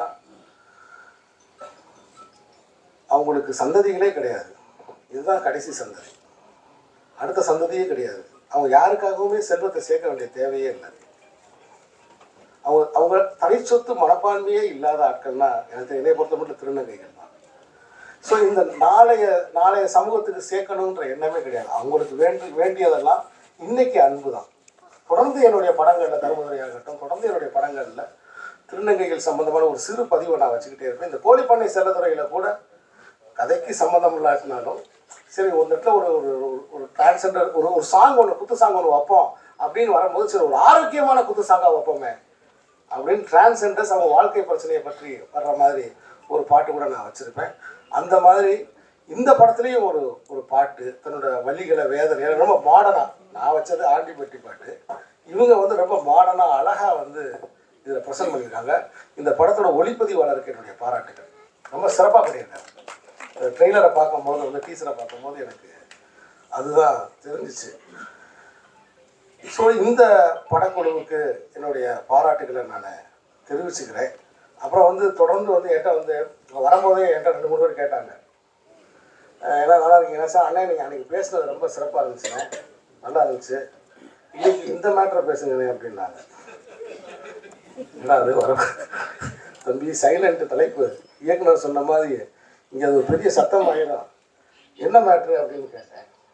ஒரு பக்தி மேட்ரை சொன்னாப்புல. நான் சொன்னேன், தம்பி அதை நான் பேச முடியாது. நான் ராமரை பற்றி பேசி நான் வனவாசம் போக முடியாது. ஏன்னா அது நான் செய்ய முடியாது. அது வேணாப்பா, அது நான் தயவுசெய்து அதெல்லாம் பேச சொல்லாத. அது மாதிரி என்னை ட்ரெயின் பண்ணாத. நான் கான்ட்ரவர்சியாக எப்பயுமே நான் மேடைகளில் நான் பேசுறது இல்லை தம்பி அப்படின்னு நான் சொன்னேன். இல்லைண்ணா நீங்கள் அதுதான் வந்து ட்ரெண்டாக இருக்குது. இல்லைப்பா, நான் வந்து எல்லா மதங்களில் இருக்கக்கூடிய நல்ல விஷயங்களை எடுத்துக்கிறேன். என்னுடைய படங்களில் சமூக நல்லிணக்கம் இருக்கும். நான் வந்து எந்த கடவுளையோ எதையோ நான் நிந்தனை பண்ணுறேன் நான் கிடையாது. ஸோ இப்போ இந்த படத்தை பார்க்கும்போது வந்து ஒரு சிவனாக வந்து இவர் பெர்ஃபார்ம் பண்ணியிருப்பாங்க. கணேஷ் வந்து சிவனாக வந்து ஒரு பெர்ஃபார்ம் பண்ணி அப்படி ஆடி இருப்பாங்க. நான் கூட சொல்லுவேன், ஒரு மனுஷன் ஆரோக்கியமாக இருக்கணும்னா என்ன செய்யணும்? ஒரு மனுஷன் ஆரோக்கியமாக இருக்கணும்னா என்ன செய்யணும்? எங்கள் வீட்டில் இருக்கிற பிள்ளைகள்கிட்ட நான் சொல்லுவேன், முருகன் மாதிரி நிற்கணும், முருகன் மாதிரி நிற்கணும், விஷ்ணு மாதிரி கையை வச்சு படுத்து பார்க்கணும், ஐயப்பன் மாதிரி குத்த வச்சு உட்காரணும். உட்கார முடியுமா? ஏமாந்த உட்கார முடியுமா? உடம்பிக்கிற வந்துடுவாங்க. ஐயப்பன் மாதிரி குத்த வச்சு உட்காரணும். ஏன்னா அவங்க அந்த நிலை அப்படிங்கிறது அவங்க அந்த மலையில் இருக்கிற தெய்வம்னால மரம் நிறைய ஏறுறாங்க. நிறைய ஏறும் போது குத்த வச்சு உட்காந்தீங்கன்னா அந்த கால்லாம் ஸ்ட்ரெச் ஆகும். அதனால அவங்க தெய்வத்தை வந்து அவங்க குத்த வச்சு பார்க்கணும். அப்படி குத்த வச்சு உட்காரணும். சிவன் மாதிரி ஒரு காலை தூக்கி வச்சு ஆடணும். விநாயகர் மாதிரி சம்மணம் போட்டு உட்காரணும். இந்த 4 நிலைகளை கண்டினியூஸாக நீ செஞ்சேன்னா நீ ஆரோக்கியமாக இருப்பார்.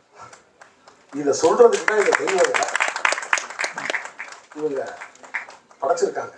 ஸோ அதனால் இந்த எல்லா மதங்களையும் நான் வந்து அந்த எல்லா மதங்களும் கூட நல்ல கருத்துக்களை நான் எடுத்துக்கிறேன். என்னுடைய படங்களில் எல்லாரும் ஒற்றுமையாக இருக்கணுன்ற சமூக நல்லிணக்கத்தை வலியுறுத்தக்கூடியது. அதனால தயவுசெய்து இந்த சிக்கலில் மட்டும் என்னை மாட்டி விடாதப்பா, நான் பேச மாட்டேன் அப்படின்னு. இல்லைண்ணே, அந்த விமர்சனத்தை பற்றி ஒன்று பேசுனீங்க, நானே அதான் முடிஞ்சு போச்சேப்பா, அதை பற்றி இந்த மறுபடியும் என்னப்பா பேசணும் அப்படின்னு கேட்டேன். இல்லைண்ணே, தயவுசெய்து அதை பற்றி இன்னும் 2 வார்த்தை சொல்லுங்க. இங்கே பாரு, நான் சின்ன வயசாக இருக்கும்போது இந்த வேலையை வச்சிருவேன். நான் சின்ன வயசாக இருக்கும்போது இருந்து விமர்சனத்தை பார்த்துட்டு தியேட்டருக்கு போகவே மாட்டேன். குறிப்பா சினிமாவுக்குள்ள நான் வரணும்னு முடிவு பண்ண பிறகு, சினிமாவுக்குள்ள வரணும்னு முடிவு பண்ணும்போது, நான் சொல்றது 90s, இந்த 94, 93 அந்த டயத்துல தியேட்டருக்கு நான் போகும்போது வந்து யார் சொல்ற விமர்சனத்தையும் நான் கேட்க மாட்டேன். அதே மாதிரி எங்களை வந்து பத்திரிகைகள் வந்து அப்ப ஆனந்த விகடன், குமுதம், கல்கி, கல்கண்டு, அமுத சுரபி, இப்படி யுனெஸ்கோ கூரியர் வரைக்கும் எல்லா பத்திரிகையும் நான் படிச்சிருவேன். நூலகத்துக்கு போய் சாவி, இப்படி எல்லா பத்திரிகையும். அப்போ எல்லா பத்திரிகையில் இருக்கிற விமர்சனமும் நான் படிப்பேன். ஆனால் அப்போ அந்த விமர்சனம்லாம் 1 நாள் 2 நாளில் வரும். ஆனால் எந்த விமர்சனத்தையும் நான் படிச்சுட்டு தியேட்டருக்கு போக மாட்டேன். ஆனால் தியேட்டரில் போய் படம் பார்த்துட்டு வந்து எல்லா விமர்சனத்தையும் படிப்பேன். அப்போ என்ன, இந்த படத்தை பற்றி நம்ம நினைக்கிறது சரியா, இந்த படத்தில் என்னென்ன குறைகள் இருக்குது, நம்ம என்ன நினச்சோம், அது எல்லாமே சரியா அப்படின்னு நான் பார்ப்பேன்.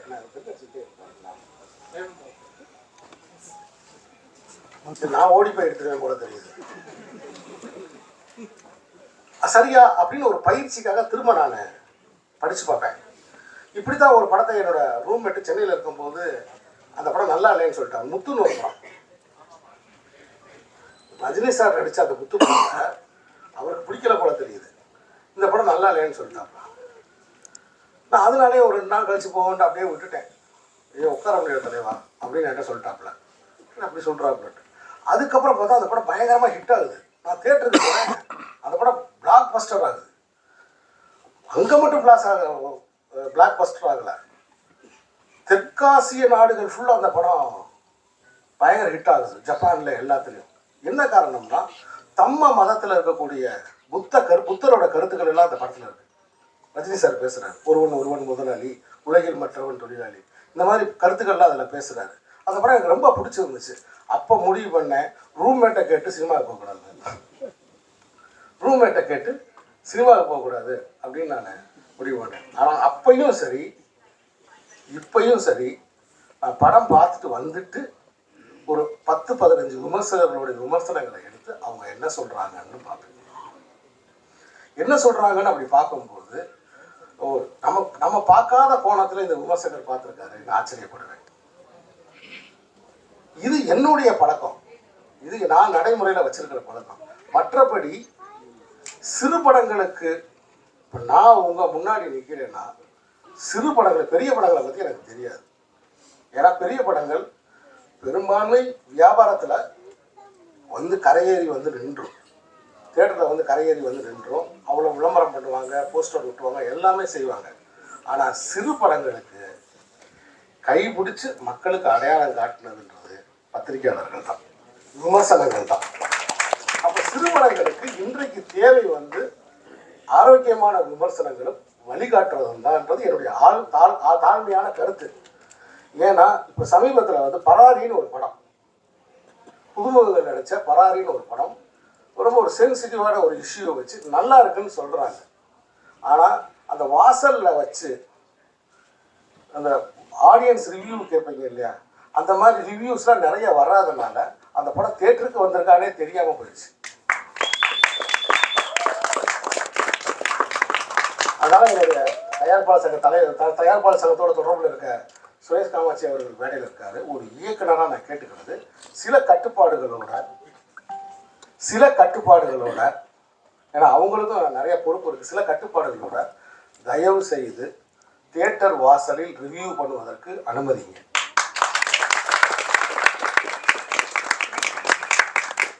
பெரிய படங்களுக்கு அனுமதிங்க, சிறிய படங்களுக்கு அனுமதிங்க. தியேட்டர் வாசல் ரசிகர்கள்ட்ட கேட்கறதுக்கு நீங்கள் மக்களுடைய கருத்தை அவங்க வாங்கி போட போகிறாங்க. ஏன்னா அப்படி மக்களுடைய கருத்தை வாங்கி போடுறதுக்கு தயவுசெய்து முடியுங்க. ஏன்னா அப்படி இல்லைன்னா சிறு படங்கள் மக்களின் கவனத்துக்கு வராமையே போயிடும்.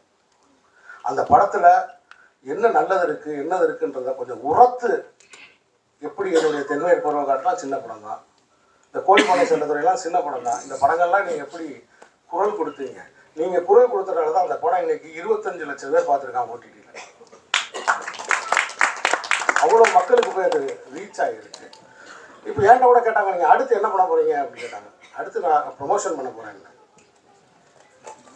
என்னங்க அடுத்து ப்ரொமோஷன் பண்ண போகிறீங்க ஏங்கன்னீங்க, உங்களுக்கு விவரம் தெரியலன்னா பேசாமல் இருங்கன்ட்டு.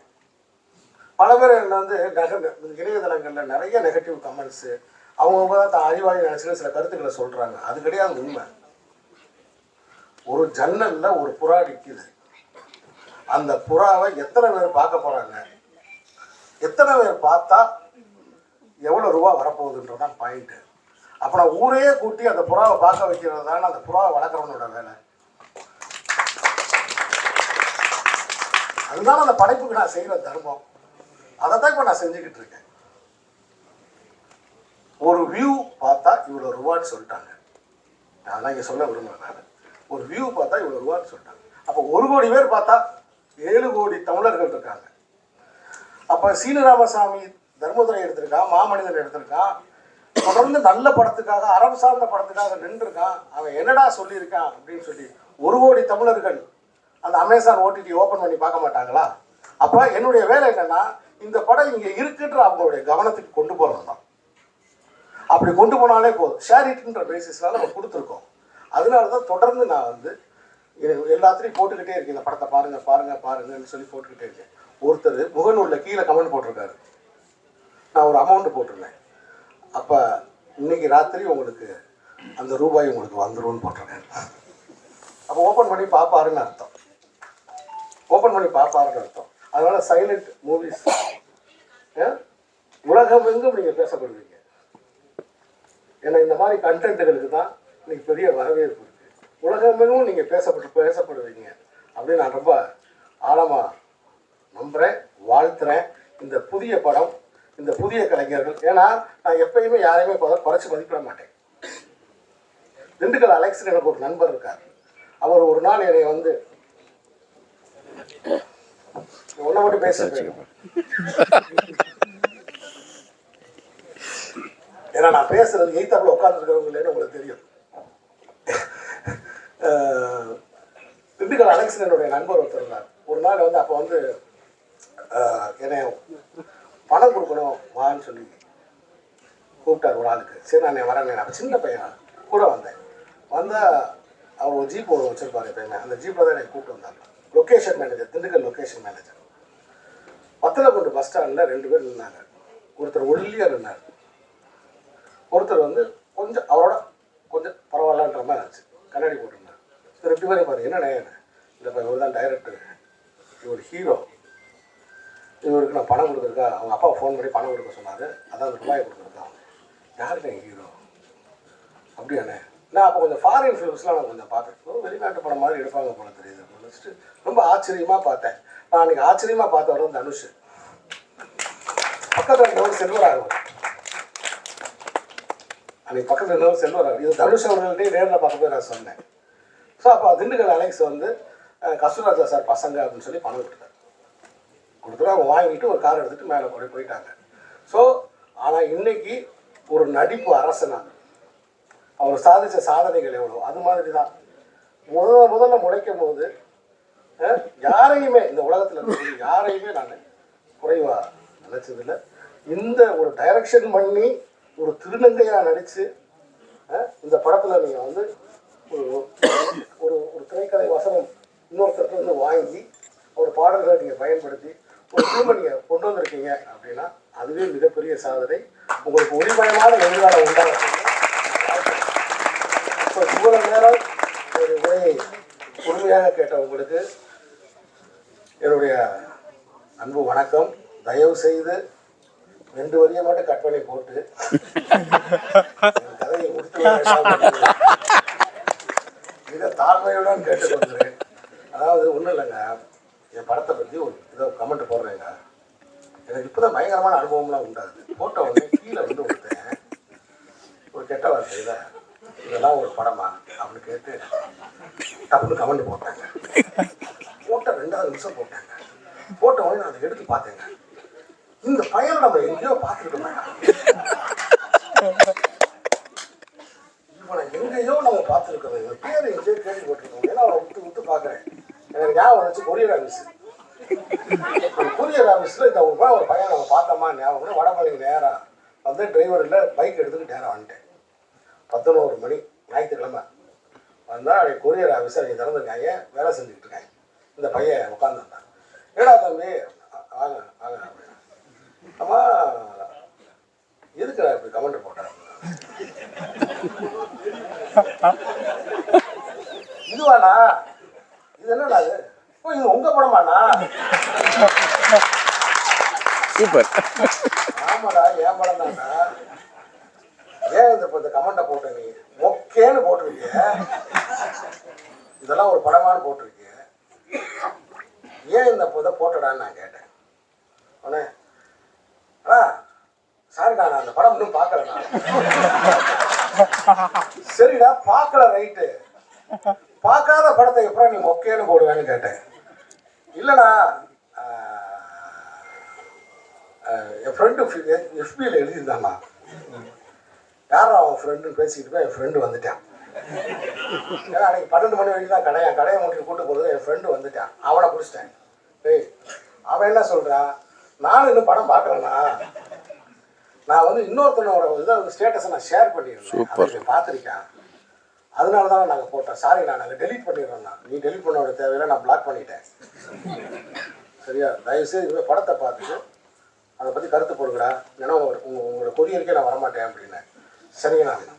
சரி இதாவது பரவாயில்லண்ணா. இன்னொரு பயங்கரமான அனுபவம், நான் தானே கவிதைகள் அப்பப்போ போட்டுக்கிட்டே இருப்பேன் எஃபியில். போட்ட உடனே நைஸ் வெரி குட் அப்படின்னு ஒருத்தர் போட்டுக்கிட்டே இருப்பாங்க.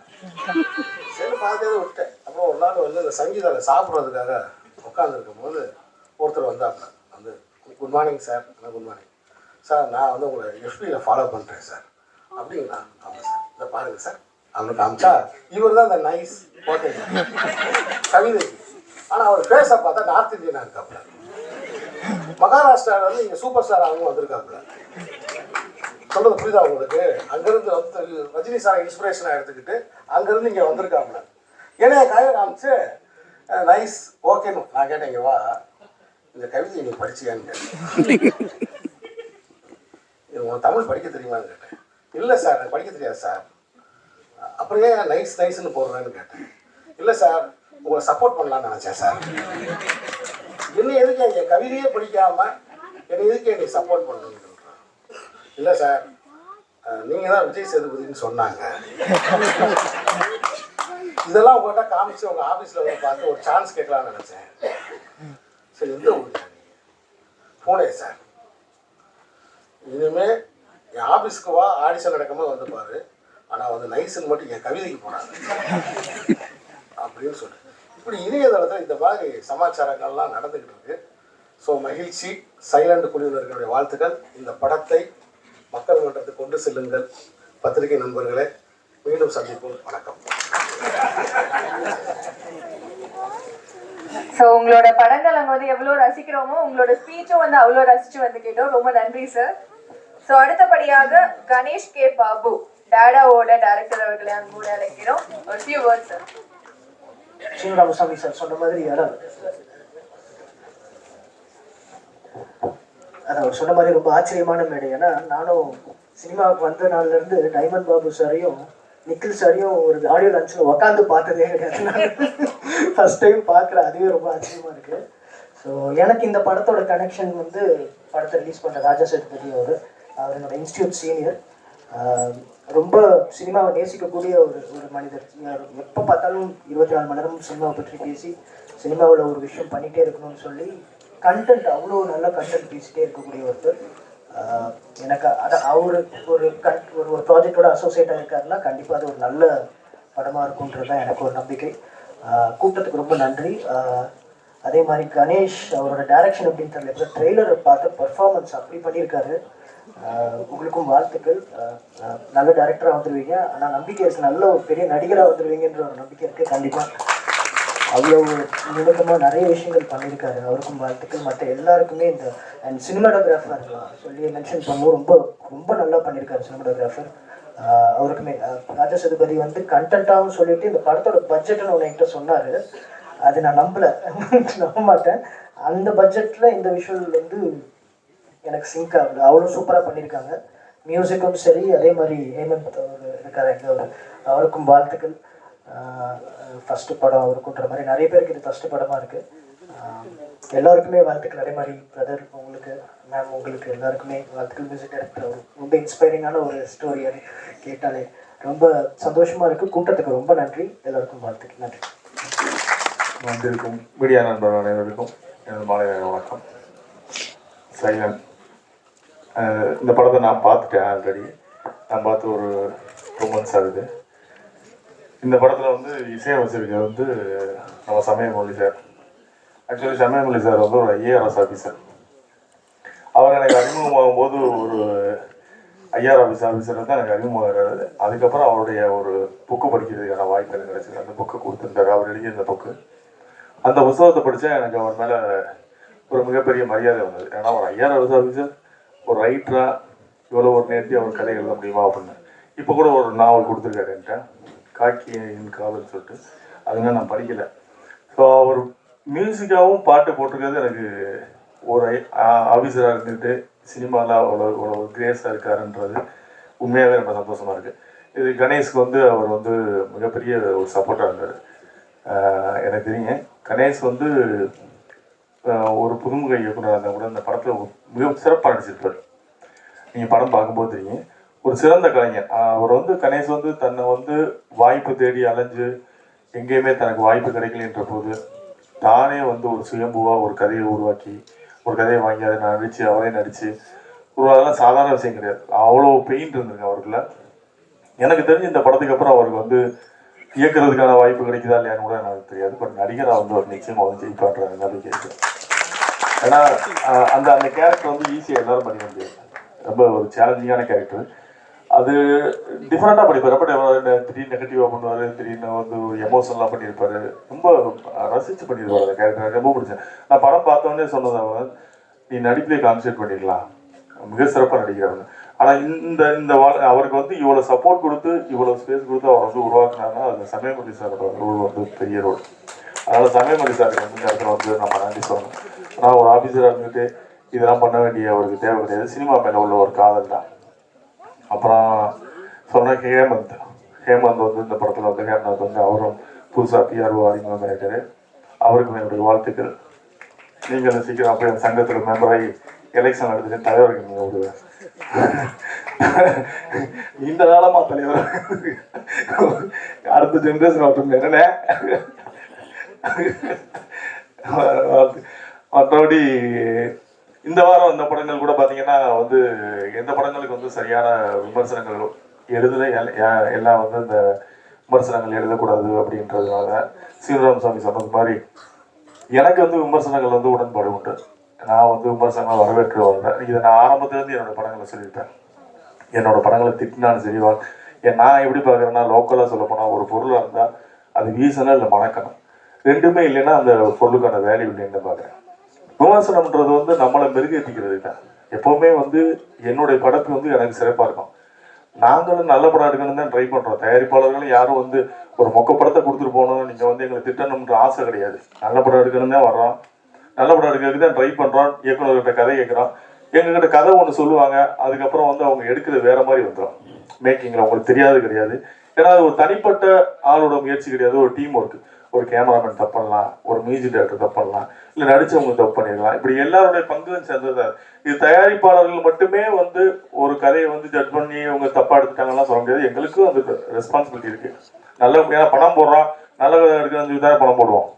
ஏதோ பணம் போட்டு லாஸ் ஆகிட்டு வரணும் பணம் எடுக்க போகிறோம் அப்படிலாம் கிடையாது. விமர்சனங்களை பொறுத்த வரைக்கும் நான் எப்படி பார்க்குறேன்னா, நீங்கள் இல்லைன்னா இன்னைக்கு இந்த சின்ன படங்களே கிடையாது. சின்ன படங்களுக்கு வந்து இப்போ நம்ம சொல்றது மாதிரி ஒரு 4 நாளைக்கு அப்புறம் நீங்கள் விமர்சனம் பண்ணுங்க அப்படின்லாம் சொல்றதெல்லாம் யதார்த்தமே கிடையாது என்ன பொறுத்தவரை. ஏன்னா அப்போ வந்து ஒரு 70 பிரிண்ட் போடுவோம். நீங்கள் இந்த தேட்டரில் ஓடி முடிஞ்சவொடனே இன்னொரு தேட்டருக்கு மாற்றுவாங்க, இந்த தேட்டரில் பார்க்காதவங்க இன்னொரு தேட்டரில் பார்ப்பாங்க. இப்போ சேதுன்ற படம்லாம் எத்தனை நாளைக்கு அப்புறம் பிக்கப் ஆச்சுன்னு உங்களுக்கு தெரியும். ஒரு ஒருதலை ரகம்ன்ற படம்லாம் எவ்வளோ நாளைக்கு அப்புறம் பிக்கப் ஆச்சுங்க. நீங்கள் இன்னைக்கு மாதிரி சேதுவோ இல்லை இன்னைக்கு ஒருதலை ரகமோ ரிலீஸ் ஆகிருந்தா இன்னைக்கு ஒரு டிஆர் இருந்திருக்க மாட்டார், ஒரு படம் இருந்திருக்க மாட்டார். ஸோ அப்போ அன்னைக்கு வந்து ஸ்க்ரீன் பேசுது ஒரு தேட்டருக்கு முடிஞ்சதுன்னா இன்னொரு தேட்டருக்கு மாற்றுவாங்க. அப்போ ஆடியன்ஸுக்கு பார்க்கறதுக்கான வாய்ப்பு இருக்குது. இன்னைக்கு ஒரு நாள் கூத்து தான். காலையில் 11 மணிக்கு ஷோ வந்து ரன் ஆச்சுன்னா அந்த ஷோவுக்கு ஆள் வரலைன்னா அடுத்த ஷோ 2:30 ஷோ வந்து இருக்காது, அந்த படம் தூக்கிடுவாங்க. ஸோ இப்போ ஒரே நாளில் விட்டில் பூச்சி மாதிரி அன்னைக்கு முடிஞ்சு போச்சு, சோழி முடிஞ்சு போச்சு. அதுக்கான வேல்யூவே இருக்காது. அப்போ நம்ம வந்து நம்ம என்ன ஏதாவது ஒரு நாய்ஸ் கிரியேட் பண்ண வேண்டியது இருக்குது. அந்த படத்தை முன்னாடியே மீடியாவுக்கு போட்டு காட்ட வேண்டியது இருக்குது. நீங்கள் அந்த படத்தை பற்றி பேசுங்க, நீங்கள் பேசிட்டே ரப்பர் பந்தை ஹிட் பண்ணீங்க, இது யாராலையும் மறுக்க முடியாது. அதாவது வந்து நல்ல படத்தை ஓட வச்சதோட பங்கு மீடியாக்களோட பங்கு இருக்குன்றது எனக்கு தெரியும். நான் அறிவேன். நல்ல படம் நீங்கள் வெளியே ப்ரெஸ்ஸோ பார்த்துட்டு வந்தோடனே சோசியல் மீடியாவில் ஒரு வைப் கிரியேட் ஆகும். அப்படியே பார்த்துட்டு அவங்கள எரியாமலே சோசியல் மீடியாவில் எழுத ஆரம்பிப்பாங்க, இது சூப்பர் ஆவேசம் அப்படிலாம். நீங்கள் நல்லா இருக்குன்னு சொன்ன படங்களும் சில படங்கள் ஓடாமல் இருந்திருக்கு, நல்லா இல்லைன்னு சொன்ன படங்களும் ஓடி இருக்கு. இப்போ ராட்சசன்லாம் நீங்கள் வந்து நல்லா இல்லைன்னு நிறைய பேர் போட்டிருந்தாங்க, ஆனால் அந்த படம் ஓடிச்சு. சமீபத்தில் வந்த ஒரு படம் கூட டிமாண்டி காலனி நிறைய பேர் நல்லா இல்லைன்னு எழுதியிருந்தாங்க, அந்த படம் கலெக்ஷன் நல்ல கலெக்ஷன். ஸோ அப்போ நம்ம வந்து எல்லாரோட பார்வையும் ஒரே மாதிரி இருக்காது. நம்ம பார்க்கறது தான் சரியான பார்வைன்னு சொல்றேன். நான் ரசிக்கிற படம் வந்து எல்லாரும் ரசிக்கன்றத அவங்கவுங்க மனநிலையை பொறுத்தது தான் ஒரு படம் பார்க்கறது. நம்ம அதுக்காக பயந்துக்கிட்டு நம்ம விமர்சனம் வேணாம்னு சொன்னோம்னு வச்சுக்கோங்களேன், அப்புறம் இப்படிப்பட்ட இயக்குநர்கள்லாம் வரவே முடியாது. இவங்கெல்லாம் ஒரே நாளில் காண போயிடுவாங்க. அப்புறம் இன்னைக்கு எதிர்காலத்தில் வர இயக்குநரோட வாழ்க்கையெல்லாம் கனவாகி போயிடும். அவங்க எப்படி வர்றது? இப்போ நீங்கள் ரப்பர் பந்துக்கு யாருமே விமர்சனம் போடல, 4 நாள் பொறுத்து நீங்கள் விமர்சனம் போடுங்கன்னு நம்ம சொல்லியிருந்தோம்னா அந்த இயக்குனரோட வாழ்க்கை என்ன இருக்கு? புதுசாக வர ஒரு இயக்குனருக்கு வந்து எந்த நடிகர் வந்து பெரிய நடிகர் வந்து டேட்டு கொடுத்து நீங்கள் ஒரு பெரிய படங்களுக்கு வந்து அவங்களுக்கான ரசிகர் பட்டாளர் இருக்காங்க, அவங்க வந்து நூன் ஷோவை புல் பண்ணிடுவாங்க. அதுக்கு தான் அந்த நூன் ஷோவை புல் பண்ணுறதுக்கான ஆர்டிஸ்ட் தான் வேல்யூ உள்ள ஆர்டிஸ்ட். அதுக்கு தான் ஒரு மார்க்கெட் வேல்யூ உள்ளவங்க, அவங்களுக்கு சம்பளம் கொடுத்து நம்ம நடிக்க வைக்கிறாங்க, நூன் ஷோவையாவது புல் பண்ணட்டவங்க அப்படின்னு. அப்போ அப்படி வரும்போது மவுத்தாக்கில் ஒருவேளை அவங்க பார்த்துட்டு போய் வெளியே சொல்லுவாங்க, படம் நல்லா இருக்குன்னா திரும்ப வர போகிறாங்க, நல்லா இல்லைன்னா போக போகிறாங்க. சின்ன படங்களுக்கு நம்ம என்ன பண்ண முடியும்? சின்ன படங்கள் நீங்கள் 4 நாளைக்கு எவ்வளோ ரிவ்யூ போடுங்க அப்படின்னு சொன்னோம்னா நம்ம 4 நாளைக்குள்ள அந்த படம் காணாமல் போயிடும், வந்தனைக்கே காணாமல் போயிடும். 4 நாளைக்கு அப்புறம் வந்து நம்ம தான் உட்காந்து தனியாக பார்த்துட்டு இருக்கோம், ஆள் இருக்காது. அதனால வந்து இது நம்ம வந்து மீடியாவும் தயாரிப்பாளர்களும் ஒரு இணக்கமான முடிவெடுத்து போக வேண்டியது. ஆனால் இந்த சினிமா நல்லா இருக்கணும்ன்றதுல உங்கள் பங்கு வந்து மிகப்பெரிய பங்கு. உங்களோட பங்கு இது வந்து இந்த படத்தை வந்து நீங்கள் கொண்டு போய் சேர்க்கறதுக்கான பொறுப்பு உங்கள்கிட்ட தான் இருக்குது. இது நம்ம 2 பேரும் தான் நம்ம வந்து ஆரோக்கியமாக அப்படி விடுறோம். விமர்சனங்கள் வந்து ரொம்ப நாகரிகமாக ஆரோக்கியமாக வைக்க முடியாது. ஏன்னா ஒரு காலத்தில் வந்து அவங்க இப்போ உங்களுக்கு தெரியும், ஆனந்தவனுடைய மார்க் போடுறதுலாம் பார்த்தீங்கன்னா போஸ்ட் அடிச்சுலாம் ஓட்டியிருக்காங்க. 45 மார்க் ஆனந்தவடலில் போடுறாங்க, 50 மார்க் போடுறாங்கன்னா அது அன்னைக்கு வந்து வால் போஸ்டெல்லாம் பெருசாக இருக்கும் ஆனந்தவடலில். அப்போ அது வேல்யூ பண்ணாங்க அந்த ரிவ்யூ வந்து. அப்போ பத்திரிகையாளர்கள் நமக்கும் வந்து அந்த ரெஸ்பான்சிபிலிட்டி இருக்குன்னு நம்புகிறேன். ஏன்னா இது நம்ம எல்லாரும் சேர்ந்து இது ஒரு கிட்டத்தட்ட நம்ம இண்டஸ்ட்ரியில் ஒரு 50,000 பீப்புள் வாழக்கூடிய ஒரு தொழில். இதுக்கு நமக்கு எல்லாருக்குமே ரெஸ்பான்சிபிலிட்டி இருக்குன்னு நம்புகிறேன். அதுக்காக பார்த்துருக்கீங்க நீங்கள், நான் தான் சொன்ன மாதிரி நீங்கள் ரிவ்யூவே போடாதீங்க அப்படின்னு சொல்கிறதுல எனக்கு உடன்படே கிடையாது. அப்படின்னா வந்து ஒரு படம் ரிலீஸ் ஆகும்போது அந்த படம் வந்து எத்தனை நாள் மினிமம் நீங்கள் தேட்டரில் போடுவோம்ன்ற ஒரு கணக்கு வேணும். இத்தனை நாள் நாங்கள் எடுக்க மாட்டோம் அந்த படத்தை, ஆள் வருதோ வரலையோ ஒரு 4 நாளைக்கு இந்த படம் நிற்கும், நாங்கள் போடுறோம், மவுத் டாக்கில் வரட்டும் அப்படின்னு நாங்கன்னா ஒத்துக்கலாம். அப்படி தேட்டருக்காரங்க கண்டிப்பாக ஒத்துக்க மாட்டாங்க. ஏன்னா அவங்களும் எப்படி லாஸை பேர் பண்ணுவாங்க. இப்போ அவங்களுக்கு என்னென்னா வந்து எங்களுக்கு நூன் சோக்கு ஆள் இல்லைங்க, நம்ம காசு கொடுத்து டிக்கெட் வாங்கி நீங்கள் போடுங்கன்னு சொன்னால் கூட போட மாட்டாங்க. ஏன்னா கேண்டீன் பிஸ்னஸ் இருக்காது. ஸோ அதுவும் சிக்கல் இருக்குது. ஸோ ப்ராக்டிக்கலாக இப்படி நிறைய சிக்கல் இருக்குது. நீங்கள் எல்லா பக்கமும் நீங்கள் யோசிக்கணும். விமர்சனம் வேணாம் போது அப்போ எனக்கு அந்த பக்கத்தில் நீங்கள் வந்து எனக்கு அதுக்கான ஸ்பேஸ் கொடுக்கணும். இல்லைங்க நாங்கள் 4 நாளைக்கு வந்து நாங்கள் வந்து வெள்ளி சனி ஞாயிறு திங்கள் 3 நாளைக்கு வந்து நாங்கள் கண்டிப்பாக நாங்கள் படத்தை எடுக்க மாட்டோம். படம் போட்டிங்கன்னா அது படம் ஓடும். எத்தனை ஷோ உங்களுக்கு கொடுக்கமோ அத்தனை ஷோ நாங்கள் தூக்க மாட்டோம்னு கேரண்டி இருந்ததுன்னா நிச்சயமாக விமர்சனம் வேணான்னு சொல்லலாம். நீங்கள் வேணாங்க பரவாயில்ல, அதுக்கான வாய்ப்பு இல்லை, கொடுக்க முடியாது, அவங்களாலையும் கொடுக்க முடியாது. ஏன்னா அவங்களும் தேட்டர் பிஸ்னஸ் பண்ணுறவங்க, அவங்க என்ன பண்ண முடியும், அவங்க எல்லாமே வியாபாரம் தானே. இங்கே அப்போ நமக்கு ஒரே சாய்ஸ் வந்து மீடியா தான். மீடியா பார்த்துட்டு நல்லா இருக்குன்னா நல்லா இல்லைன்னு நல்லா இருக்குன்னு எழுத போகிறாங்க, நல்லா இல்லைன்னா நல்லா இல்லைன்னு எழுத போகிறாங்க. நல்லா இல்லைன்னு நம்ம மாற்றிக்க போகிறோம். இதுதான் தொழில்னு வந்துட்டோம். இப்போ எனக்கு நான் எடுத்த படத்தை சரியில்லைன்னு சொன்னீங்கன்னா நான் என்னோட படத்தை திறனாய்வு படிப்பேன். ஓகே இவங்க சொல்கிற நிறைய பேரோட ரிவ்யூ நான் படிப்பேன், சீனு ராமசாமி ரொம்ப படிப்பேன். சில வந்து அவங்களோட பாயிண்ட் ஆஃப் வியூ எழுதியிருப்பாங்க, இந்த கதை இப்படி இருந்தால் நல்லா இருக்கும், இப்படி இருந்தால் நல்லா இருக்கும், அது அவங்களோட வியூ, இப்படி இருந்தால் நல்லா இருக்கும். அதுக்காக எழுதக்கூடாதுலாம் கிடையாது. நல்லா இருக்கும் நல்லா இல்லையோ உங்களுக்கு மனசை தோன்ற எழுதணும். ஒரு நாய்ஸ் கிரியேட் ஆகும், அவ்வளோதான். அது இந்த படத்தை பற்றின ஒரு இப்போ நீ பாருங்க, இந்த வாரம் ரிலீஸ் ஆன படத்துக்கு எந்த படத்துக்கும் அந்த மாதிரி ஒரு இதே இல்லை. பாவம் இந்த வாரம் ரிலீஸ் ஆன படங்கள்லாம் வந்து இந்த ஜீப்ரான்னு ஒரு படம் வந்துச்சு, எனக்கு எனக்கு ரொமான்ஸ் மட்டும் ஒரு படம், எந்த படமே எந்த இதுலேயுமே வந்து ஒரு நாய்ஸ் கிரியேட் பண்ணல. ஸோ இது பாவம் தான் ஆக்சுவலாக. இதை நம்ம எல்லாருமே உட்காந்து நீங்களும் புரிஞ்சுக்கணும், எங்களுடைய வழியிலையும் புரிஞ்சுக்கணும். நாங்களும் இவ்வளோ கோடி ரூபா போட்டு இன்வெஸ்ட் பண்ணி படம் எடுக்கிறோம். நீங்கள் வந்து குற்றம் சொல்வதற்கு உங்களுக்கு முழு உரிமை இருக்குது. எந்த ஒரு ஆசிரியனுக்கும் மாணவனை தண்டிப்பதற்கும் முழு உரிமை உண்டு. அந்த மாணவன் வந்து அவனை திருத்திக்கிறதுக்காக நல்ல விதம். அதாவது கசப்பு மருந்து எப்போவுமே வந்து உடம்புக்கு நல்லதுன்னு வாங்க. நீங்கள் சொல்கிற அறிவுரை எங்களுக்கு அப்படித்தான் இருக்கணும். தனிநபராக வந்து உங்களோட விருப்ப வெறுப்புகளை வந்து இதில் காட்டக்கூடாதுன்றதான் என்னோட தாழ்மையான கருத்து. இது உங்கள்கிட்ட வந்து நான் அட்வைஸாக ஒரு வேண்டுகோளை வைக்கிறேன். உங்களுடைய விருப்ப வெறுப்பு எதுவாக இருந்தாலும் அதுதான் அதை வந்து அந்த படைப்பில் காட்டாங்க. ஏன்னா அந்த படைப்பில் நீங்கள் என்ன மட்டும் உங்களுக்கு பிடிக்காம இருக்கும், என்ன பிடிக்காதுக்காக என்னை டார்கெட் பண்ணி எழுதுவீங்க.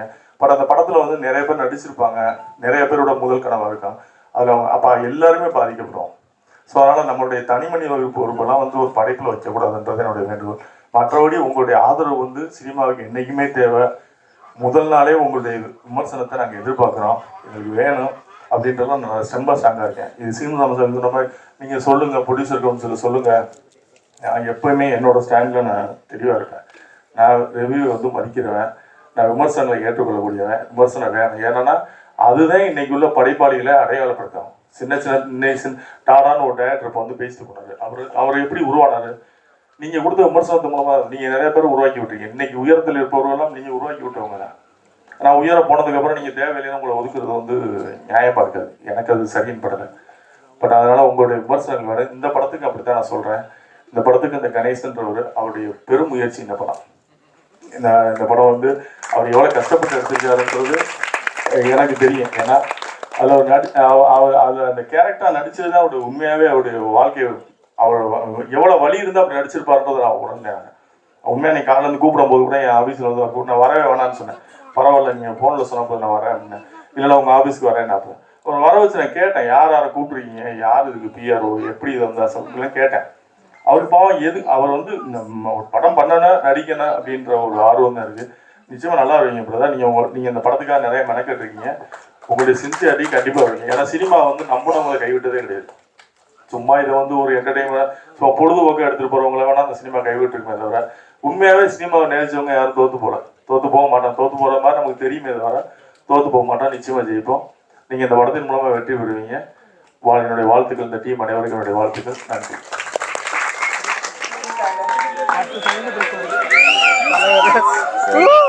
நன்றி.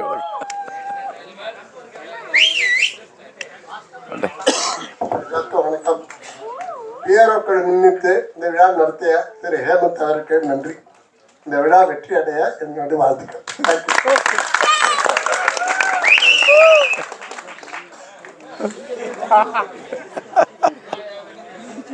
ரொம்ப நன்றி சார். ஸோ அடுத்தபடியாக நம்மளோட பிஆர்ஓ நிகில் சார் அன்போடு அழைக்கிறோம்.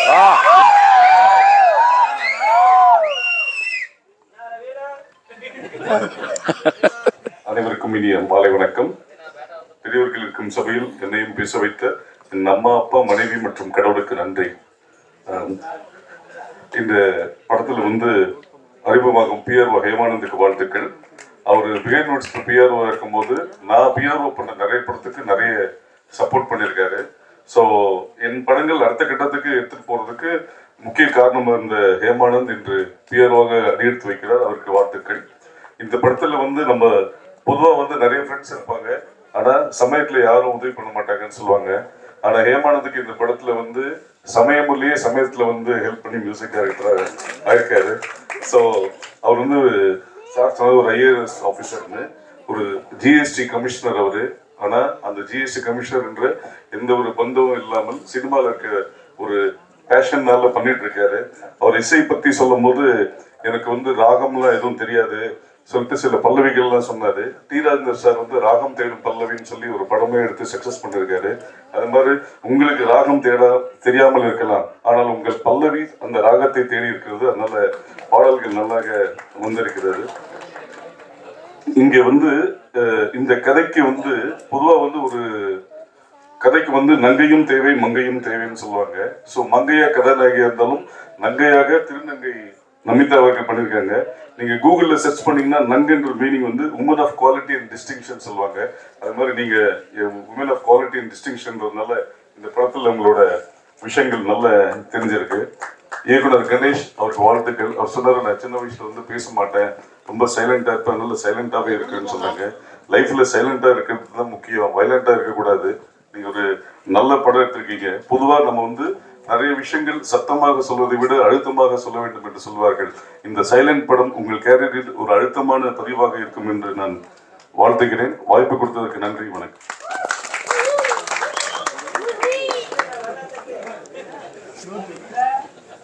ரொம்ப நன்றி சார். ஸோ அடுத்தபடியாக அம்மா கேரக்டர்ல வந்து ரொம்ப சிறப்பா வந்து பண்ணியிருக்கக்கூடிய சாந்தி ஆனந்த் அவர்களை அன்போடு அழைக்கிறோம்.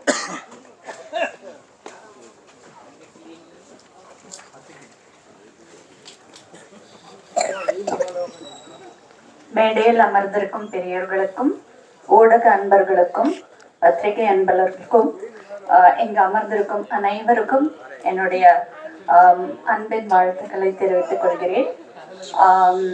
முதல்ல கடவுளுக்கு இந்த ஆப்பர்ச்சுனிட்டி எனக்கு கொடுத்ததுக்காக கடவுளுக்கு நன்றி சொல்கிறேன். அடுத்தது சமயமுரளி ப்ரொடியூசர் அவர்களுக்கு என்னுடைய நன்றி இந்த ஆப்பர்ச்சுனிட்டியை கொடுத்ததுக்கு. முதல்ல என்னை பார்த்தது கணேஷ் டைரக்டர் அவர் தான். ஒரு அம்மா கேரக்டருக்கு அப்படின்னு கூப்பிட்டாங்க. தென் நான் போன உடனே இந்த மாதிரி ஸ்டோரி அவுட்லைன் மட்டும் அந்த அம்மாவோட கேரக்டர் பற்றி சொன்னாங்க. எனக்கு ரொம்ப பிடிச்சிருந்தது. உடனே ஓகே சொன்னேன். அண்ட் அவருக்கும் என்னுடைய நன்றி.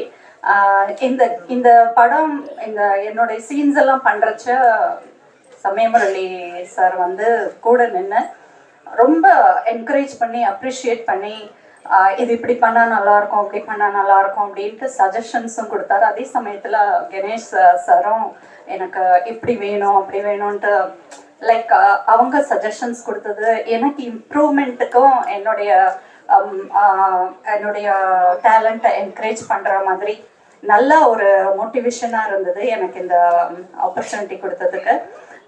நிச்சயமாக இது எல்லாருக்கும் பிடிக்கும். ஏன்னா கணேஷ் சாரை பார்க்கும்போது எனக்கு வந்து இவர் தான் இந்த கேரக்டர் பண்ணியிருக்காரா அப்படின்றது எனக்கு ரொம்ப ஆச்சரியமா இருந்தது. ஏன்னா அவ்வளோ அழகா அந்த கேரக்டரை திருநங்கையா பொர்ட்ரே பண்ணியிருக்கிறாரு. அவரு சூப்பர்பா பண்ணியிருந்தாரு. அவரோட கூட நடிக்கிறது வந்து நான் இத்தனை படங்கள் பண்ணியும் இத்தனை சீரியல்ஸ் பண்ணியும் நான் வந்து இந்த கேரக்டர் அவரோட பண்றது வந்து ரொம்ப சின்னவளா நினைச்சேன். ஏன்னா அவ்வளோ அழகா அவர் பொர்ட்ரே பண்ணியிருந்தாரு.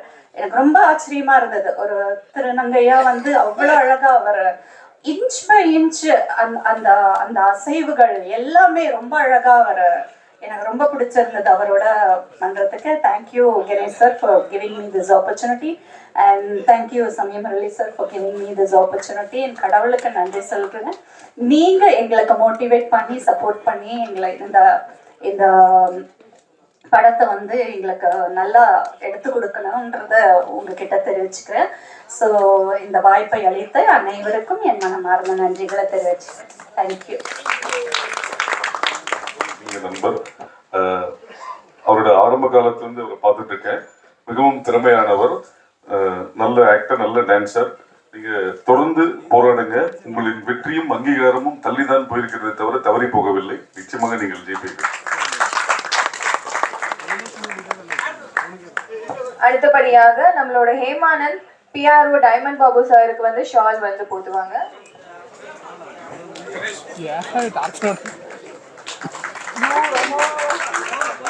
ஒரு சின்ன மரியாதை சார். ரொம்ப நன்றி சார்.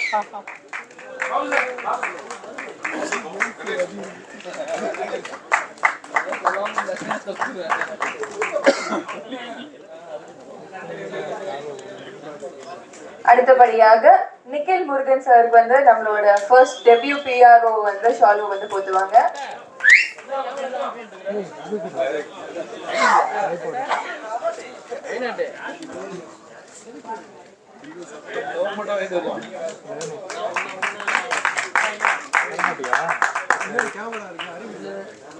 அடுத்தபடியாக செல்வா ரகு அவர்களை அழைக்கிறோம்.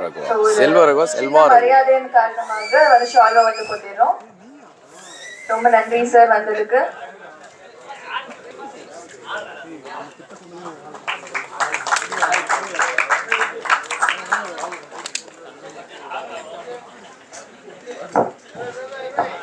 ரொம்ப நன்றி சார். ஸோ அடுத்தபடியாக ராஜ சேதுபதி எஸ்பிஆர் ஸ்டுடியோஸ் அண்ட் இந்த படத்தோட டிஸ்ட்ரிபியூட்டர், அது மட்டும் இல்லாமல் சதுரங்க வேட்டை டைரி அதோட எடிட்டர், ஸோ அவரை வந்து ஒரு ஃபியூ வேர்ட்ஸ் பேசுறதுக்காக கூப்பிடுறோம். மற்றும் ஊடக நண்பர்கள் அனைவருக்கும் ரொம்ப நன்றி. இந்த படத்தை டிஸ்ட்ரிபியூட் பண்ணுறதுக்காக வாய்ப்பு கொடுத்த சமயம் Murali sir and producer Ram Prakash சாருக்கு நான் எப்பவுமே கடமைப்பட்டிருக்கேன். எடிட்டர் வந்துட்டு டிஸ்ட்ரிபியூட்டராக டிரான்ஸ்மிஷன் வந்து காலமும் சூழ்நிலை ஏற்படுத்துது. ஏன்னா நான் ஜோதின்னு ஒரு படம் ப்ரொடியூஸ் பண்ணேன், அதை டிஸ்ட்ரிபியூட் பண்ணுறதுக்கு யாரும் இல்லை. ஸோ நானே டிஸ்ட்ரிபியூட் ஆக வேண்டிய கட்டாயம். ஸோ அந்த படம் எனக்கு நிறைய பாடம் சொல்லி கொடுத்துச்சு. எப்போவுமே பிரதர் ப்ளீஸ் டூ மினிட்ஸ் இங்கே வந்து பெரிய வேக்கியம் இருக்குது. அதாவது சினிமாவே பூதாகாரமாக இருக்குது. இந்த டிஸ்ட்ரிபியூஷனில் என்ன நடக்குதுன்னு தெரில, வியாபாரத்தில் என்ன நடக்குதுன்னு தெரில. எந்த தொழிலும் வந்து தோக்காது. தொழில் பண்ணுறவங்க தான் தோப்பான். தோக்கிறதுக்கு காரணம் தொழில் பண்ண தெரியல, இல்லை கற்றுக்கலன்னு அர்த்தம். ஸோ நான் கற்றுக்காமல் டிஸ்ட்ரிபியூஷன் பற்றி கற்றுக்காமல் ப்ரொடியூஸ் பண்ணேன். அது எனக்கு நிறையா பாடம் சொல்லி கொடுத்துச்சு. அது பாடத்தை கற்றுக்கிறதுக்கு எனக்கு ஒரு 2 கோடி ரூபாய்க்கு மேலே செலவாச்சு. சினிமாவில் எடிட்டராக சம்பளமே வராது. அதெல்லாம் சேர்த்து வச்சு நானே ப்ரொடியூஸ் பண்ணி மொத்த காசையும் திரும்பி சினிமாவில் விட்டு ஒரு பாடம் கற்றுக்க வேண்டியதாச்சு. பாடம் கற்றுக்கிட்டதுனால நம்மள மாதிரி யாரெல்லாம் தெரியாமல் இருக்காங்களோ தேடி போனேன். அந்த தேடிட்டு இருக்கும்போது நான் கணேஷ் பார்த்தேன். ஒரு சாப்பாட்டு கடையில் பார்க்கும்போது ஒரு ட்ரெய்லர் காமிச்சார். எனக்கு ரொம்ப இன்ஸ்பைரிங் ஆச்சு. பிரதர் என்ன பட்ஜெட் அப்படின்னு கேட்டால் அவர் சொன்ன பட்ஜெட் எனக்கு ஆச்சரியமாக இருந்துச்சு. ஏன்னா ரொம்ப ஃப்ரேமுக்கு உழைச்சி ஒரு 4 வருஷம் அதுக்குள்ளேயே ஓடுனாங்க. நம்ம அது ஈஸியாக இன்றைக்கி ஒரு செகண்டில் பார்த்துட்டோம். அது கதையாக உருவாகி இந்த கதை எப்போ ஆரம்பிச்சதுன்னு கேட்டேன். எங்கள் அம்மாவோட சாவை நான் நேரடியாக கண்ணில் பார்க்கும்போது இந்த கதை உருவாச்சுக்கிறதுன்னு எனக்கு ரொம்ப ஹாண்டிங்காக இருந்துச்சு. ஏன்னா எல்லா கதைக்கு பின்னாடியும் அவ்வளோ காரணம் இருக்குது. யாருமே சார் இந்த மாதிரி இங்கே தோற்று போகிறதா படம் எடுக்கல. நிறைய காரணங்கள். ஏன்னா ஒரே ஒருத்தவங்க பண்ணால் பேட்மிண்டன் விளையாடுறோம், இல்லைன்னா அது விளையாடுனா ஒரே ஒருத்தர் விளையாடுறோம். அது தனிப்பட்ட முயற்சி. கூட்டு முயற்சியில் பண்ணும்போது யாரோ ஒருத்தர் பண்ணுற மிஸ்டேக்னால பல காரணங்களால் ஒரு படம் மிஸ்டேக் ஆகுது. ஸோ இதெல்லாம் சரி பண்ணி இங்கே படத்தை சக்ஸஸ்ஃபுல்லாக சின்ன படங்களை, குறிப்பாக சின்ன படங்களை மாற்றுறதுக்காக தான் எஸ்பிஆர் ஸ்டுடியோஸ் வந்து டிஸ்ட்ரிபியூஷன் பண்ணுது. இப்போ 5 படம் டிஸ்ட்ரிபியூஷனுக்கு அடுத்தது ரெடியாக இருக்குது. So thank you so much. SPR ஸ்டுடியோஸோட டேக்லைன் இது கனவை செதுக்கும் மாயத்தூரி. நிறைய இப்போ நான் ஒரு படம் ப்ரொடக்ஷனும் பண்ணிகிட்ருக்கேன். உட்காந்து எனக்கு ஒரு 2 வருஷம் ஆச்சு இதெல்லாம் கற்றுக்கிறதுக்கு. ஓகே, போன படம் என்னெல்லாம் தப்பு பண்ண உட்காந்து ஒரு 2 வருஷமாக நோட் பண்ணி ஒரு 200 கதை கேட்டுட்டு அடுத்து ஒரு படம் ப்ரொடக்ஷனும் பண்ணிகிட்ருக்கேன், டிஸ்ட்ரிபியூஷனும் அடுத்து பண்ணிகிட்ருக்கேன். So thank you so much. இனிமேல் மீண்டும் அடிக்கடி சந்திப்போம். தேங்க்ஸ். உங்களோட என்னோட சப்போர்ட்டும் அடுத்த படங்களுக்கும் தேவை. இந்த படங்களை நீங்கள் சைலண்ட்டாக சத்தமாக இன்னும் பெரிய சத்தமாக மக்கள்கிட்ட கொண்டு போய் சேருங்க. Thank you so much. Thanks lot. மீடியாவுக்கு ரொம்ப நன்றி. ஸோ சைலண்ட் படத்தை வந்து சப்போர்ட் பண்ணி அதுக்கப்புறமேட்டு உங்களோட ரிவ்யூஸ் எல்லாமே வந்து கொடுங்க அப்படின்னு வந்து தாழ்மையுடன் கேட்டுக்கொள்கிறேன். ரொம்ப நன்றி. தேங்க்யூ. ஒரு